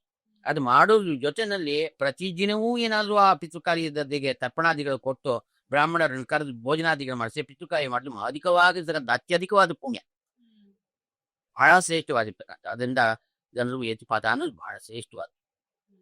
ಸೊ ಪ್ರತಿ ದಿನವೂ ಕೂಡ ಆ ಯತಿಪಾತ ಸ್ಮರಣೆ ಮಾಡಲೇಬೇಕು. ಜನರು ಯತಿಪಾತದಲ್ಲಿ ಪಿತೃಕಾರ್ಯದಲ್ಲಿ ಪೂರ್ವ ಕೂತ್ಕೊಂಡು ಅರ್ಘ್ಯ ಕೊಡಬೇಕು ಯತಿಪಾತ. ಇನ್ನು ದಕ್ಷಿಣ ಕೂತ್ಕೊಂಡು ಪಿತೃಕಾರ್ಯ ಆಗಲೂ ಮಂತ್ರಗಳಿರ್ತವೆ. ಅದು ಮಾಡಿದ ಅವನಿಗೆ ಭದ್ರಲಕ್ಷ್ಮಿ ಅನುಗ್ರಹ ಆಗುತ್ತೆ. ಅವನು ಎಷ್ಟೇ ಯೋನಿಗಳಲ್ಲಿ ಹುಟ್ಲಿ ಶ್ರೀಮಂತನಾಗ್ತಾನೆ. ಎಷ್ಟೇ ಯೋನಿಗಳಲ್ಲಿ ಹುಟ್ಲಿ, ಎಷ್ಟೇ ಜನ್ಮಗಳು ಬರಲಿ, 84 ಲಕ್ಷ ಯೋನಿಗಳು ಬರ್ತಾ ಇಲ್ಲಿ, ಪ್ರತಿ ಜನ್ಮದಲ್ಲೂ ಶ್ರೀಮಂತನಾಗಿರ್ತಾರೆ. ಸೊ ನೋಡಿದ್ರೆ ವೀಕ್ಷಕರೇ, ಭದ್ರಲಕ್ಷ್ಮಿ ಪೂಜೆ ಮಾಡಿ ಯಾರ್ಯಾರಿಗೆ ಸಂಪತ್ತು ಬೇಕು, ಎಲ್ಲಾರ್ಗೂ ಬೇಕು, ದುಡ್ಡು ಬೇಕು, ಎಲ್ಲ ಅಷ್ಟೈಶ್ವರ್ಯ ಬೇಕು. ಸೊ ಭದ್ರಲಕ್ಷ್ಮಿಯನ್ನ ಗಟ್ಟಿಯಾಗಿ ಹಿಡ್ಕೊಳ್ಳಿ, ಪೂಜೆ ಮಾಡಿ. ನಾನು ಆ ಡಿಸ್ಕ್ರಿಪ್ಷನ್ ಬಾಕ್ಸ್ ಅಲ್ಲಿ ಮಂತ್ರ ಕೂಡ ಹಾಕಿರ್ತೀನಿ. ಅದನ್ನು ನೋಡ್ತಾ 30 ದಿನ ಮಿಸ್ ಮಾಡ್ಕೊಳ್ದೆ ಪೂಜೆ ಮಾಡಿ. ಖಂಡಿತ ಆ ಭದ್ರಲಕ್ಷ್ಮಿಯ ಅನುಗ್ರಹ ಪಡ್ಕೊಳ್ಳಿ. ಇನ್ನು ಸಾಮಾನ್ಯ ಜನರಿಗೆ ಏನು ಗೊತ್ತಿಲ್ಲಪ್ಪ, ಓದಿಲ್ಲ, ಬರ್ತಿಲ್ಲ ಅಂತವ್ರು ಈ ಧನುರ್ಮಾಸದಲ್ಲಿ ಒಂದು ಈಸಿ ವೇ ಅಲ್ಲಿ ಆಚರಣೆ ಮಾಡ್ಬೋದು. ಏನ್ ಮಾಡ್ಬೋದು? ಅವರೆಲ್ಲ ಮೊಟ್ಟ ಮೊದಲು ಬೆಳಗ್ಗೆ ಬೇಗ ಎದ್ದು ಸ್ನಾನ ಮಾಡೋದಲ್ಲಿ ಎದ್ದಿದ್ದೇ ಸೂರ್ಯೋದಯ ಚಳಿಗಾಲದಲ್ಲಿ ಲೇದೆ ಪ್ರಯತ್ನ. ಇವಾಗ ಹೆಚ್ಚಿನ ಫಲ ಬೇಕು ಅಂದ್ರೆ ಅದಕ್ಕೆ ಅಷ್ಟು ಶ್ರಮ ಪಡ್ಬೇಕು ಬಿಡು. 100%. ಕೈ ಕೆಸರಾದ ಬಾಯಿ ಮೊಸರು ಅಂತ ಅಂದ್ರೆ ಚಳಿಗಿಳಿಲ್ಲ ಹೊರಗೆ ಹಾಕ್ಬೇಕು. ಬೆಳಗ್ಗೆ ಬೇಗ ಹೇಳ್ಬೇಕು, ಮೊದಲು ಸ್ನಾನ ಮಾಡೋದು ಕಲಿಬೇಕು. ಅದೇನೋ ನಕ್ಷತ್ರಗಳಿರುವಾಗಲೇ ಸ್ನಾನ ಮಾಡಿದ್ರೆ ಬಹಳ ವಿಶೇಷ. ಅದನ್ನ 3-4 ಮಾಡ್ಬಿಟ್ಟು ಹೋಗಿ ಏನು ಗೊತ್ತಿಲ್ಲದೆ 4 ಗಂಟೆ ಒಳಗಾದ್ರೆ ಮಾಡಿ. ಹೇಗೋ ಗೊತ್ತಿಂದ ಹೇಗೋ ಇರ್ತಾರಪ್ಪ, ಈ 1 ತಿಂಗಳು 4 ಗಂಟೆ ಒಳಗೆ ಸ್ನಾನ ಮಾಡಿ. ಸರಿ, ಯಾರೋ ಹುಗ್ಗಿ ನೈವೇದ್ಯ ಮಾಡ್ತಾರೆ ಮನೇಲಿ ಇಂಚು ಮಾಡಿಸಿ. ತಣ್ಣೀರ್ ಇರ್ಬೇಕಾ ಬಿಸಿನೀರ್ ಸ್ನಾನ? ತಣ್ಣೀರ್ ಮಾಡಿದ್ರು ಬಾಡಿಸಿ, ತಣ್ಣೀರ್ ಸ್ನಾನ. ತಣ್ಣೀರ್ ಸ್ನಾನ ಬಳಸಿ. ಗಂಗಾ ಜನಕನ ಚಳಿ ಆಗುತ್ತೆ, ಒಂಚೂರು ನೀರು ಬೀಳೋದೇ ಕಷ್ಟ. ಬಿಸಿ ಮೇಲೆ ಬೇಕಾದ್ರೆ ಈ ಹಣ್ಣು ನೀರು ಹಾಕೊಳ್ಳೋಕು ಇದು ರೆಡಿ ಆಗಿರ್ತಾರೆ. ಹೌದಿಲ್ಲ? ಹೌದೌದು, ದೇಹ ದೇಹ ಸ್ವಲ್ಪ ಒಂದ್ಸತಿ ಇದಾಗ ಒಂದ್ಸತಿ ಥಂಡಿ ಹೊಟ್ಟೋಗ್ಬಿಟ್ರೆ ತಣ್ಣೀರು ಬಿದ್ದಾದ್ಮೇಲೆ ಬೇಕಾದ್ರೆ ಒಂದು 10 ಬಕೀಟು ಹಾಕೋಬಹುದು, 12 ಬಕೀಟು ಹಾಕ್ಬೋದು, ಮತ್ತೆ ಸೇದ್ ಹಾಕೋತಾ ಇರ್ಬೋದು. ಅದರಿಂದ ಸ್ನಾನವನ್ನು ಮಾಡ್ಲಿ. ಸ್ನಾನ ಮಾಡಿದ್ಮೇಲೆ ಮನೇಲಿ ಹೇಗಿದ್ರು ಅಕ್ಕಿ ಇರುತ್ತೆ, ಒಂದು ಹೆಸರು ಬೀಳುತ್ತೆ, ಹೋಗಿ ನಮ್ಗೆ ಏನ್ ತೋಚುತ್ತೋ ಅದ್ರಲ್ಲೇ ಒಂದಿಡ್ಲಿ ಆ ಗಿಸ್ಕೆಲ್ ಮಾಡಿದ್ರೆ ಬಹಳ ಶ್ರೇಷ್ಠ. ಇಜ್ಜಲು ಸೌದೆಯಿಂದ ಮಾಡೋದು ಉತ್ತಮ. ಅದು ಶುದ್ಧಿಯ ಮನೇಲಿ ಆದವ್ರು ಮಾಡ್ತಾ ಇದಾರೆ, ಅವರು ಸಾಧನೆ ಮಾಡ್ಕೋತಾ ಇದ್ದಾರೆ, ಉತ್ತಮಾಧಿಕಾರಿ ಬೇಕಾದ ಜನ ಇದ್ದಾರೆ. ಇನ್ನು ಆಗದೇ ಇರೋರು ತಾವಿಟ್ಕೊಂಡು ಸ್ಟವ್, ಸಿಮೆಂಟ್ ಹಸಿದು ಗ್ಯಾಸು ಯಾವ್ದು ಇದೆಯೋ ಅದರಲ್ಲೇ ಮಾಡಿ ಬರೋಲ್ಲ. ಕೇಳಿ ಪ್ರಶ್ನೆ ಏನು ಗೊತ್ತಿಲ್ಲದೆ ಇರೋ ಒಂದು ಹುಕ್ಕಿ ಮಾಡ್ರಪ್ಪ ಸಾಕು. ಹಸಿ ಬೆಳೆ ಜಾಸ್ತಿ ಹಾಕಿ, ಒಂಚೂರು ಅಕ್ಕಿ ಹಾಕಿ, ಶುಂಠಿ ಸಿಕ್ಕಿದ ಹಾಕಿ, ಒಂಚೂರು ಬೆಲ್ಲ ಸೇರಿಸಿ, ಒಂಚೂರು ಮೊಸರು ಸಹ ಇದು ಮಾಡಿ, ಒಂಚೂರು ಯಾಲಕ್ಕಿ ಹಾಕಿ, ನಿಮ್ಗೆ ಬಾಯಿ ಚಪ್ಪಳಕ್ಕೆ ಒಂಚೂರು ಉಪ್ಪು ಹಾಕೊಳ್ಳಿ, ಕಾಳು ಮೆಣಸು. ಕಾಳು ಮೆಣಸು. ಇವಾಗ ಶತ್ರು ನಾಶಕ್ಕೆ ಆ ಕಾಳು ಮೆಣಸು ಬೇಕಾಗುತ್ತೆ. ಹೌದಾ? ಹೌದು, ಶತ್ರುಗಳು ಏನಾಗ್ತಿದೆ ಅವ್ರು ದೂರ ಆಗ್ಬೇಕಾದ್ರೆ ಶುಂಠಿಯಿಂದ ದೇಹ ಶುದ್ಧಿ, ನಮ್ಮಲ್ಲಿ ಇರ್ತಕ್ಕಂಥ ಶೀತಾದಿಗಳನ್ನ ಹೊಡೆದಾಕುತ್ತೆ, ಕಫ ಇದ್ದ ಕತ್ತರ್ಸಾಕುತ್ತೆ ಶುಂಠಿ. ಸೊ ಅದು ಶತ್ರುನಾಶ ಅಲ್ಲ. ಆದ್ರೆ ಈ ಕಾಳು ಮೆಣಸು ಶತ್ರುನಾಶ. ಅಂದ್ರೆ ನಮ್ಮ ಶತ್ರುಗಳ ಹೆಸರಿಗೆ ಜೊತೆ ಹಾಕ್ಬೇಕಾ? ಏನ್ ಬೇಡಿ, ಏನು ಮಾಡ್ಬೇಡಿ. ಶತ್ರುಗಳ ನಾಶ ಆಗಲಿ, ನನಗೆ ಒಳ್ಳೇದಾಗಿ ಮಾತ್ರ ಸ್ವಾರ್ಥದಿಂದ ಕೇಳ್ಕೊಳ್ಳೇಬೇಡಿ. ಭಗವಂತ ನನ್ನ ರಕ್ಷಣೆ ಮಾಡು ಅಂತ ಅಷ್ಟು ಹೇಳಿ, ಆಯ್ತಾ? ಭಗವಂತನಿಗೆ ಅದ್ ಮಾಡಿ. 4 ಕಾಳು ಮೆಣಸು ಹಾಕಿರಿ. ಕಾಳು ಮೆಣಸು ಹಾಕಿ ಭಗವಂತನಿಗೆ ನಿವೇದಿ. ಅದು ಕೂಡ ಪ್ರಕೃತಿಯ ಮಧ್ಯೆ ಇರ್ತಕ್ಕಂಥದ್ದು ಪದಾರ್ಥ. ಈ ಪರಮಾತ್ಮನ ಪ್ರಿಯವಾಗಿರ್ತಂತ ಮುದ್ಗನ್ನ ಮಾಡಿದ್ರಲ್ಲೇ ನೀವು ಪುಣ್ಯ ಸಿಗುತ್ತೆ, ಶತ್ರು ನಾಶ ಆಗುತ್ತೆ. ಶತ್ರುಗಳ ನಾಶ ಆಗ್ಬೇಕಾದ್ರೆ ಭೀಮಸೇನ್ ಪಾಪಗಳೆಲ್ಲ ಹೊರಟೋಗ್ತಾರೆ. ಭೀಮಸೇನ್ ದೇವರ ಹೆಸರು ಹೇಳಿದ್ರೆ ಹೊರಟೋಗುತ್ತೆ. ಇನ್ನು ಅರ್ಜುನನ ಹೆಸರು ಹೇಳಿದ್ರೆ ಶತ್ರುಗಳಲ್ಲಿ ದೂರ ಆಗ್ತಾರೆ. ಅರ್ಜುನನ ಸಕಲ ಹೆಸರು ಹೇಳಿದ್ರೆ, ಕೃಷ್ಣನ ಹೆಸರು ಹೇಳಿದ್ರೆ ಪೂರ್ತಿ ಎಲ್ಲ ನಾಶ ಆಗೇ ಆಗ್ತಾರೆ. ಅದರಿಂದ ಧರ್ಮನಾರಾಯಣ ಪ್ರೀತ್ಯರ್ಥವಾಗಿ ಮಾಡಿದಾಗ ನಿಮ್ಮ ಶತ್ರುಗಳೆಲ್ಲ ಹೋಗ್ತಾರೆ. ಇವತ್ತು ಶತ್ರುಗಳು ಹೋದ್ರೆ ನಾಳೆ ದಿವಸ ನೀವು ಉದ್ಘಾಟನೆ ಮಾಡಿ ನೈವೇದ್ಯ ಮಾಡ್ತೀರಾ. ಶತ್ರುಗಳಿದ್ರೆ ಏನು ಮಾಡೋಕ್ಕಾಗಲ್ಲ. ಶತ್ರುಗಳಿದ್ರೆ ಕಾರ್ಯಕಲಾಪಗಳು ಮಾಡ್ಕೊಳಕ್ಕಾಗಲ್ಲ, ಹೊಸದಾಗಿ ಸಂಪಾದನೆ ಮಾಡ್ಕೊಳಕ್ಕಾಗಲ್ಲ, ಜಿಗುಪ್ಸೆ ಉತ್ಪತ್ತಿ ಆಗುತ್ತೆ, ಅಶಾಂತಿ ಉತ್ಪತ್ತಿ ಆಗಿರುತ್ತೆ. ಅದು ಶತ್ರುಗಳೇ ಇಲ್ಲದೆ ಇದ್ದಾಗ ಮಾಡಿದಾಗ ನಾಳೆ ನೀವು ಹೇಳ್ತೀರಾ, ಪೂಜೆ ಮಾಡ್ತೀರಾ, ಇದು ಮಾಡ್ತೀರಾ, ಪುಣ್ಯ ಸಂಪಾದನೆ ಮಾಡ್ತೀರಾ, ಲಕ್ಷ್ಮಿ ಅನುಗ್ರಹ ಆಗುತ್ತೆ, ಧನುರ್ವೇತಿಪಾತದ ಆಶೀರ್ವಾದವೂ ಬರುತ್ತೆ, ಪಿತೃ ದೇವತೆಗಳ ಅನುಗ್ರಹ ಮಾಡ್ತಾರೆ, ದೇವತೆಗಳ ಅನುಗ್ರಹ ಮಾಡ್ತಾರೆ. ಸೊ ಎಲ್ಲ ಧರ್ಮದ ಕಾರ್ಯ ಆಯ್ತು ಅಂದ್ರೆ ಶತ್ರುಗಳಿಲ್ಲ ಅಂತ. ಧರ್ಮದ ಕಾರ್ಯ ಆಗಿಲ್ಲ ಆದ್ರೆ ಶತ್ರುಗಳಿದ್ದಾರೆ. ನಿಮ್ಮ ಇಂದ್ರಿಯಗಳು ಶುದ್ಧ ಇಲ್ಲ, ಇಂದ್ರಿಯಗಳು ಶುದ್ಧ ಇಲ್ಲದೆ ಇದ್ದಾಗ ಶತ್ರುಗಳು ಬರ್ತಾರೆ. ಇಂದ್ರಿಯಗಳು ಶುದ್ಧ ಇಟ್ಕೊಂಡಾಗ ಶತ್ರುಗಳು ದೂರ ಆಗ್ತಾರೆ. ಇಂದ್ರಿಯಗಳು ಶುದ್ಧ ಇದ್ದಾಗ ಪರಮಾತ್ಮನ ಕಡೆ ಮನಸ್ಸಾಕಿ, ದೇವತೆಗಳ ಕಡೆ ಮನಸ್ಸು ವಿಧಿಗೆ ಹಾಕಿರೋದು ಮಾಡಿ. ವಿಧಿಲಿ ಏನ್ ಹಾಕಿದೆ? ಅರುಣೋದಯ ಪೂರ್ವದಲ್ಲಿ ಹೋಗಿ ನೈವೇದ್ಯ ಮಾಡಬೇಕು. ಅದ್ ಮಾಡಿ. ಇವತ್ತು ಮಾಡಿರ್ತೀರ, ನಾಳೆನೂ ಮಾಡ್ತೀರಾ ಅಂದ್ರೆ ನಿಮ್ ಶತ್ರುಗಳು ಹೋಗಿದ್ದಾರೆ. ನಾಡಿದ್ದು ಮಾಡಿ ತಿಂಗಳಿಡೀ ಮಾಡ್ಕೊಂಡು ಬಂದಿದ್ರೆ ಯಾವ ಶತ್ರುನೂ ಇಲ್ಲ ಭಗವಂತನ ಪೂಜೆಗೆ. ಅವಾಗ ನಿಮ್ಗೆ ಸುಖ ಇರುತ್ತೆ, ಆನಂದ ಇರುತ್ತೆ. ಒಂದ್ ದಿವಸ ಯುದ್ಧ ಮಾಡಿ 2 ದಿವಸಕ್ಕೂ ಆನಂದ ಆಗುತ್ತೆ. ಆ ಮಾಡುವಾಗ ನಿಮ್ಮ ಪರಿಸರದಲ್ಲಿರೋರ್ಗೂ ಅದನ್ನ ಹಂಚಿ ಹುಗ್ಗಿ ನೈವೇದ್ಯ ಮಾಡಿ, ಆಮೇಲೆ ಸದ್ಯವನ್ನು ಮಾಡಿ, ಆಮೇಲೆ ಗಾಯತ್ರಿ ಮಾಡಿ, ಆಮೇಲೆ ಆ ಹುಗ್ಗಿಗೆ ರುಚಿಯಾಗಿರೋದು ಗೊಜ್ಜುನು ಮಾಡ್ಕೊಳ್ಳಿ. ಗೊಜ್ಜುನು ಮಾಡಿ, ಯಾಕಂದ್ರೆ ಎಲ್ಲಾರು ಹುಗ್ಗಿ ಮಾಡಿರೋ ಗೊಜ್ಜ ಬಾಯಿ ಚಾಪಲಿಕ್ಕೆ ನಾಗಿ ಚಾಪಲಿಕ್ಕೆ ಬೇಕಾಗತ್ತೆ. ಅದಕ್ಕೆ ಹುಗ್ಗಿ ಗೊಜ್ಜು ಅನ್ನೋದು ರೂಢಿಲಿ ಬರ್ತಾ ಇದೆ ಈಗ. ಅದರಿಂದ ಪ್ರಧಾನವಾದ ಮುದ್ಗನ್ನ ಬೇಕಾದ್ರೆ ಗೊಜ್ಜು ಮಾಡ್ಕೊಳ್ಳಿ, ಚಟ್ನಿ ಮಾಡ್ಕೊಳ್ಳಿ, ಇನ್ನೇನಾದ್ರೂ ಮಾಡ್ಕೊಳ್ಳಿ ಬಾಯಿ ಚಾಪಲಿಕ್ಕೆ. ಅದೆಲ್ಲ ನಂತರದ ಮಾಡು. ಅದೆಲ್ಲ ಮಾಡ್ಕೊಂಡು ನೀವು ಬೇಕಾದ್ರೆ ಊಟ ನಿಧಾನ ಮಾಡಿ. ಊಟ ನೀವು ನಿಧಾನ ಮಾಡಿ. ಏನು ಗೊತ್ತಿಲ್ದಿರೋ ಒಂದ್ ಹೇಳಿ ಯಾರೋ ಉತ್ತಮಾಧಿಕಾರಿಗಳು ಮಾಡಿದ್ದಾರೆ, ಮುದ್ಗನ್ನ ನೈವೇದ್ಯ ಮಾಡಿದ್ದಾರೆ, ಅವ್ರು 4 ಜನ ಖಚಿತಾ ಇದ್ದಾರೆ. ಆ ಸಮಯದಲ್ಲಿ ನಿಮ್ಮ ಮನೆ ಪಕ್ಕದಲ್ಲೇ ಇದ್ದಾರೆ ಅವರು. ಅಕಸ್ಮಾತ್ ಹೋಗ್ತಾ ಏನಪ್ಪಾ ಇದೆಯಾ, ಅವ್ರು ಸ್ನಾನ ಮಾಡ್ಕೊಂಡಲ್ಲೇ ಹೋದ ಪ್ರಸಾದ. ಇವಾಗ ದೇವಸ್ಥಾನಕ್ಕೆ ಹೋದ್ರೆ ಹುಗ್ಗಿ ನೈವೇದ್ಯ ಮಾಡಿ ಕೊಡ್ತಾರೆ. ನಿಮ್ಗೆ ಏನೂ ಆಗಿಲ್ವಾ, ಏನು ತಿಳಿಲ್ವಾ, ಒಂದ್ ದೇವಸ್ಥಾನಕ್ಕೆ ಹೋಗ್ಬೇಕು, ಸ್ನಾನ ಮಾಡ್ಬಿಟ್ಟು ಅವ್ರು ಹುಗ್ಗಿ ನೈವೇದ್ಯ ಮಾಡಿ ಇರ್ತಾರೆ, ಕೊಡ್ತಾರೆ. ರಾಮದೇವ ದೇವಸ್ಥಾನಕ್ಕೆ ಹೋಗಿ ಬೆಳಗ್ಗೆ ಹುಗ್ಗಿ ಕೊಡ್ತಾರೆ. ಸೂರ್ಯೋದಯ ಆದ ತಕ್ಷಣ ಬೆಳಗ್ಗೆ ಹೊತ್ತು ಹೋದ್ರೆ ಅಲ್ಲಿ ಹುಗ್ಗಿ ನೈವೇದ್ಯ ಮಾಡಿರ್ತಾರೆ, ಕೊಡ್ತಾರೆ. ಆದ್ರಿಂದ ಅದು ಅಭ್ಯಾಸ ಆದ್ಮೇಲೆ ಹೋಗಿ ನಾವು ಮಾಡೋಣ, ದೇವ್ರ ನೈವೇದ್ಯ ಮಾಡೋಣ, ಈ ತರ ಶುದ್ಧ. ಆದ್ರಿಂದ ಸತ್ಯವಾದ ಮಾತಾಡ್ತಕ್ಕಂಥವರಾಗಿ ಧರ್ಮದಲ್ಲಿರಿ. ಅರುಣೋದಯ ಕಾಲ ಪೂರ್ವದಿನ ಮೊದಲು ಸ್ನಾನ ಮಾಡೋದು ಕಲಿ, ಅದು ಆಯಾ ಪ್ರಧಾನ. ಸಾಮಾನ್ಯ ಜನರು ಕೂಡ ಆಚರಣೆ ಮಾಡಿದಾಗ ಕೂಡ ಧನುರ್ಮಾಸದಲ್ಲಿ ಮಾಡಬಹುದು. ವಿಶೇಷ ಫಲ ಸಿಗುತ್ತೆ. ಸ್ನಾನ ಮಾಡಿ ಅರುಣೋದಯ ಕಾಲದಲ್ಲಿ ದೊಡ್ಡ ನಮಸ್ಕಾರ ಮಾಡಿ ವಿಶೇಷವಾಗಿರ್ತಾರೆ ನಮ್ಮ ಮನೇಲಿ ಏನು ಅನುಕೂಲ ಆದ್ರೆ ಹೋಗಿ ನೈವೇದ್ಯ ಮಾಡಿ. ನಿಮ್ಮ ಮನೇಲಿ ಹೇಗಿದೆಯೋ ಅದರಲ್ಲೇ ಮಾಡಿ. ಹರಿ ಕೊಟ್ಟಿದ್ದೇನಿದೆಯೋ ಅದೇನು ಹಾಡಿಗೆ ಅರ್ಪಣೆ ಮಾಡಿ. ಕೆರೆ ಚೆಲ್ಲಿ ಅಂತ ನೀವು ಏನಿದೆಯೋ ಅದರಲ್ಲಿ ಶುದ್ಧ ಮಾಡ್ಕೊಳ್ಳಿ. ಮನಸ್ಸು ನಿರ್ಮಲ ಮಾಡ್ಕೊಳ್ಳಿ. ಇಂದ್ರಿಯಗಳು ಶುದ್ಧ ಮಾಡ್ಕೊಳ್ಳಿ. ನೈವೇದ್ಯ ಮಾಡಿ. ನಿಮ್ಮ ಮನೇಲಿ ವೆಂಕಟರಮಣ ಸ್ವಾಮಿ ದೇವಸ್ಥಾನ ಫೋಟೋ ಇರ್ತೀರಾ, ನರಸಿಂಹದೇವರ ಫೋಟೋ ನೈವೇದ್ಯ ಮಾಡಿ. ಧರ್ಮನಾರಾಯಣ ಪ್ರೀತನಾಗು ಅಂತಾನೆ ಅಷ್ಟು ಮಾಡಿದ್ರೆ ಎಷ್ಟು ಬೇಕಾದಷ್ಟು ಪುಣ್ಯ ಆಯ್ತು. ಅದು ಮಾಡಾದ ತಕ್ಷಣ ಲಕ್ಷ್ಮೀ ದೇವಿಯನ್ನು ಸ್ಮರಣೆ ಮಾಡಿ. ಆಗ ಹೇಳಿದ ಭದ್ರಲಕ್ಷ್ಮಿ ಪೂಜೆ ಇದು ಮಾಡಿ 10 ಲಕ್ಷ್ಮೀಯ ಸ್ತೋತ್ರ ಹೇಳಿ. ಶ್ರೀ ಕಮಲಾಲಯ ವರಾರೋಹೆ ಲೋಕಸುಂದರಿ ಜಗನ್ಮಾತೆ ಆಗಿರ್ತಕ್ಕಂಥವ್ರು ಹೆಸರುಗಳೇ ವಿಷ್ಣುಪ್ರಿಯೆ ನಮ ಅಂತ ಈ ತರ ಸ್ತೋತ್ರವನ್ನು ಮಾಡಿ 10 ಹೆಸರುಗಳು ಹೇಳಿ. ಅದರಲ್ಲಿ ಪೂಜೆ ಅವ್ರ ಅನುಗ್ರಹ ಮಾಡ್ತಾರೆ. ಸೊ ಅವ್ರ ಅನುಗ್ರಹ ಆಯ್ತು, ಜಗದೊಡೆಯ ಜಗನ್ಮಾತೆ ಅನುಗ್ರಹ ಆಯ್ತು ಅಂದ್ರೆ ಮಿಕ್ಕಾದವ್ರು ಅನುಗ್ರಹ ಮಾಡ್ತಾರೆ. ನಿಮ್ ಯೋಗ್ಯತೆ ಅನುಸಾರ ಅದು ಹೆಚ್ಚು ಮಾಡ್ಕೊಳ್ಳಿ. ಈ ವರ್ಷ ಎಷ್ಟು ಮಾಡಿ ಮುಂದಿನ ವರ್ಷ ಹೊತ್ತಿಗೆ ನೀವೇ ಹುಗ್ಗಿಯನ್ನು ಶುದ್ಧವಾಗಿ ಮಾಡುತ್ತದೆ. 4 ಜನಕ್ಕೆ ಕೊಡಿ, ಅದು ಹಂಚಿ. ಆ ಸಮಯದಲ್ಲಿ ಪಿತೃ ಕಾರ್ಯನೂ ಅನ್ಸುತ್ತೆ. ಅಷ್ಟಕ ಶ್ರಾದ್ದ ಅಂತಿದೆಯಲ್ಲ, ಸಪ್ತಮಿ ಅಷ್ಟಮಿ ನವಮಿ ಅದು ಮಾಡೋದು ಬಿಡಿ. ಇನ್ನು ಧನು ವ್ಯತಿಪಾತಾದಿಗಳು ಬಂದಿರುವಾಗ ಆ ಪಿತೃ ಕಾರ್ಯವನ್ನು ಮಾಡಿ. ಅದು ಮಹಾಪುಣ್ಯ. ಲಕ್ಷ್ಮೀದೇವಿ ಅನುಗ್ರಹ ಬೇಕಾದ್ರೆ ಪಿತೃ ಕಾರ್ಯ ಮಾಡಿರ್ಬೇಕು. ಭದ್ರಲಕ್ಷ್ಮಿ ಸ್ತೋತ್ರ ಮಾಡ್ಬಿಡ್ತೀರಾ, ನೋಡ್ತಾರೆ ಏನೇನ್ ಮಾಡಿದಿರಾ ನೀವು ಅಂತ. ಬುದ್ಧನ ನೈವೇದ್ಯ ಮಾಡಿದ್ಯಾ, ಅವಾಗ ಮನಸ್ಸು ನಿರ್ಮಲವಾಗಿದೆಯಾ ಅದನ್ನ ನೋಡ್ತಾರೆ. ಧನು ವ್ಯತ್ಪಾದ ಒಂದ ಸಂದರ್ಭದಲ್ಲಿ ಅರ್ಘ್ಯವನ್ನು ಕೊಟ್ಟಿ ಅವ್ರಿಗೆ ಎಲ್ಲ ನೋಡ್ತಾರೆ. ಈ ಮಾರ್ಗಶಿರ ಮಾಸದಲ್ಲಿ ಮುಕ್ಕೊಟ್ಟಿದ್ದ ಅರಸಿ ಸ್ನಾನ ಮಾಡಿದ್ಯಾ, ಹನುಮತ್ ವ್ರತ ಮಾಡಿದ್ಯಾ, ಅದನ್ನ ಕಟ್ಕೊಂಡಿದ್ಯಾ, ಎಲ್ಲ ನೋಡ್ತಾರೆ ಲಕ್ಷ್ಮೀ ದೇವಿ. ಉತ್ತಮ ಕಾರ್ಯಗಳು ಏನೇನಿದ್ದ ಮಾರ್ಗಶಿರ ಮಾಸದಲ್ಲಿ ಅದನ್ನ ಅನುಷ್ಠಾನ ಮಾಡ್ಕೊಂಡಿದ್ಯಾ, ಸುಬ್ರಹ್ಮಣ್ಯ ಸ್ಮರಣೆ ಮಾಡಿದ್ಯಾ, ಷಷ್ಠಿ ದಿವಸ ಚಂದ್ರನ ಪ್ರೀತಿಗೋಸ್ಕರ ಲವಣವನ್ನು ಕೊಟ್ಟಿಯಾ, ಗೋಗ್ರಾಸವನ್ನು ಕೊಟ್ಟಿದ್ಯಾ, ಇವೆಲ್ಲ ನೋಡಿ ಲಕ್ಷ್ಮೀ ಭದ್ರಲಕ್ಷ್ಮಿ ಅನುಗ್ರಹ ಮಾಡ್ತಾರೆ. ಶಾಶ್ವತ ಸುಖ ಆಗ ಸಿಗುತ್ತೆ. ಸೊ ಇದೆಲ್ಲ ಸೇರಿರ್ತಕ್ಕಂಥದ್ದೇ ಲಕ್ಷ್ಮೀ ಪೂಜೆ ಕಡೆಯಲ್ಲಿ. ಅವ್ರು ಇದೆಲ್ಲ ನೋಡ್ತಾರೆ ಧರ್ಮದ ಅನುಷ್ಠಾನ. ಆ ತ್ರೇಯೋಸಿ ಬರ್ತಲ್ಲ, ತ್ರೇಯೋಸಿ ರುದ್ರದೇವ್ ನಮಸ್ಕಾರ ಮಾಡಿದ್ಯಾ ನೋಡ್ತಾರೆ. ಹನುಮಂತ ವೃತ್ತದ ದಾರ ಕಟ್ಕೊಂಡಿಯೇ ನೋಡ್ತಾರೆ. ಹನುಮಂತನ ಸ್ಮರಣೆ ಮಾಡಿದ್ಯಾ ಅಂತ ಹೇಳ್ತಾರೆ. ಬಳಿ ಚಕ್ಷುಸ್ತಾದಿಗಳಿಂದ ಹನುಮಂತನ ಪೂಜೆ ಮಾಡಬೇಕು. ಆ ಹನುಮಂತನ ಪೂಜೆ ಮಾಡಕ್ಕೋ ರಾಮದೇವ್ ಪೂಜೆ ಮಾಡಿರ್ಬೇಕು. ಇಲ್ಲಿ ಹನುಮಂತ ತಗೊಳ್ಳಲ್ಲ, ರಾಮದೇವ್ರ ಪೂಜೆ ಮಾಡಿ ಹನುಮಂತ ವ್ರತ ಮಾಡ್ಬೇಕು. ಹೀಗೆಲ್ಲ ಇರ್ತಕ್ಕಂಥದ್ದು ಲಿಂಕ್ ಇದೆ, ಆ ಕನೆಕ್ಷನ್ ಇದೆ. ಆ ಕ್ರಮದಲ್ಲಿ ಮಾಡಿದಾಗ ಹೆಚ್ಚು ಫಲ ಸಿಗ್ತಕ್ಕಂಥದ್ದಿದೆ. ಇನ್ನು ಕೋಟಿ ವಾಸಿರು ಸ್ನಾನ ಮಾಡ್ತಕ್ಕಂಥದ್ದು ಇವೆಲ್ಲ ತಾರಕ. ಇವೆಲ್ಲ ಇತ್ತು ಅಂದ್ರೆ ಭದ್ರಲಕ್ಷ್ಮಿ ಭದ್ರವಾಗಿ ಕೂತ್ಕೋತಾಳೆ ನಮ್ಮಲ್ಲಿ. ನೀವು ಸ್ಫೂರ್ತಿ ಅನುಗ್ರಹ ಮಾಡ್ತಾಳೆ. ಅನ್ಕೊಂಡಿದ್ದೆಲ್ಲ ಆ ಅನ್ಕೊಂಡಿದ್ ನೆರವೇದ ಸಂಪತ್ತು ಬಂದಾಗ ಬಿಡಬಾರ್ದು. ಸಂಪತ್ತು ಬಂದಾಗ ಅಹಂಕಾರ ಪಡಬಾರ್ದು.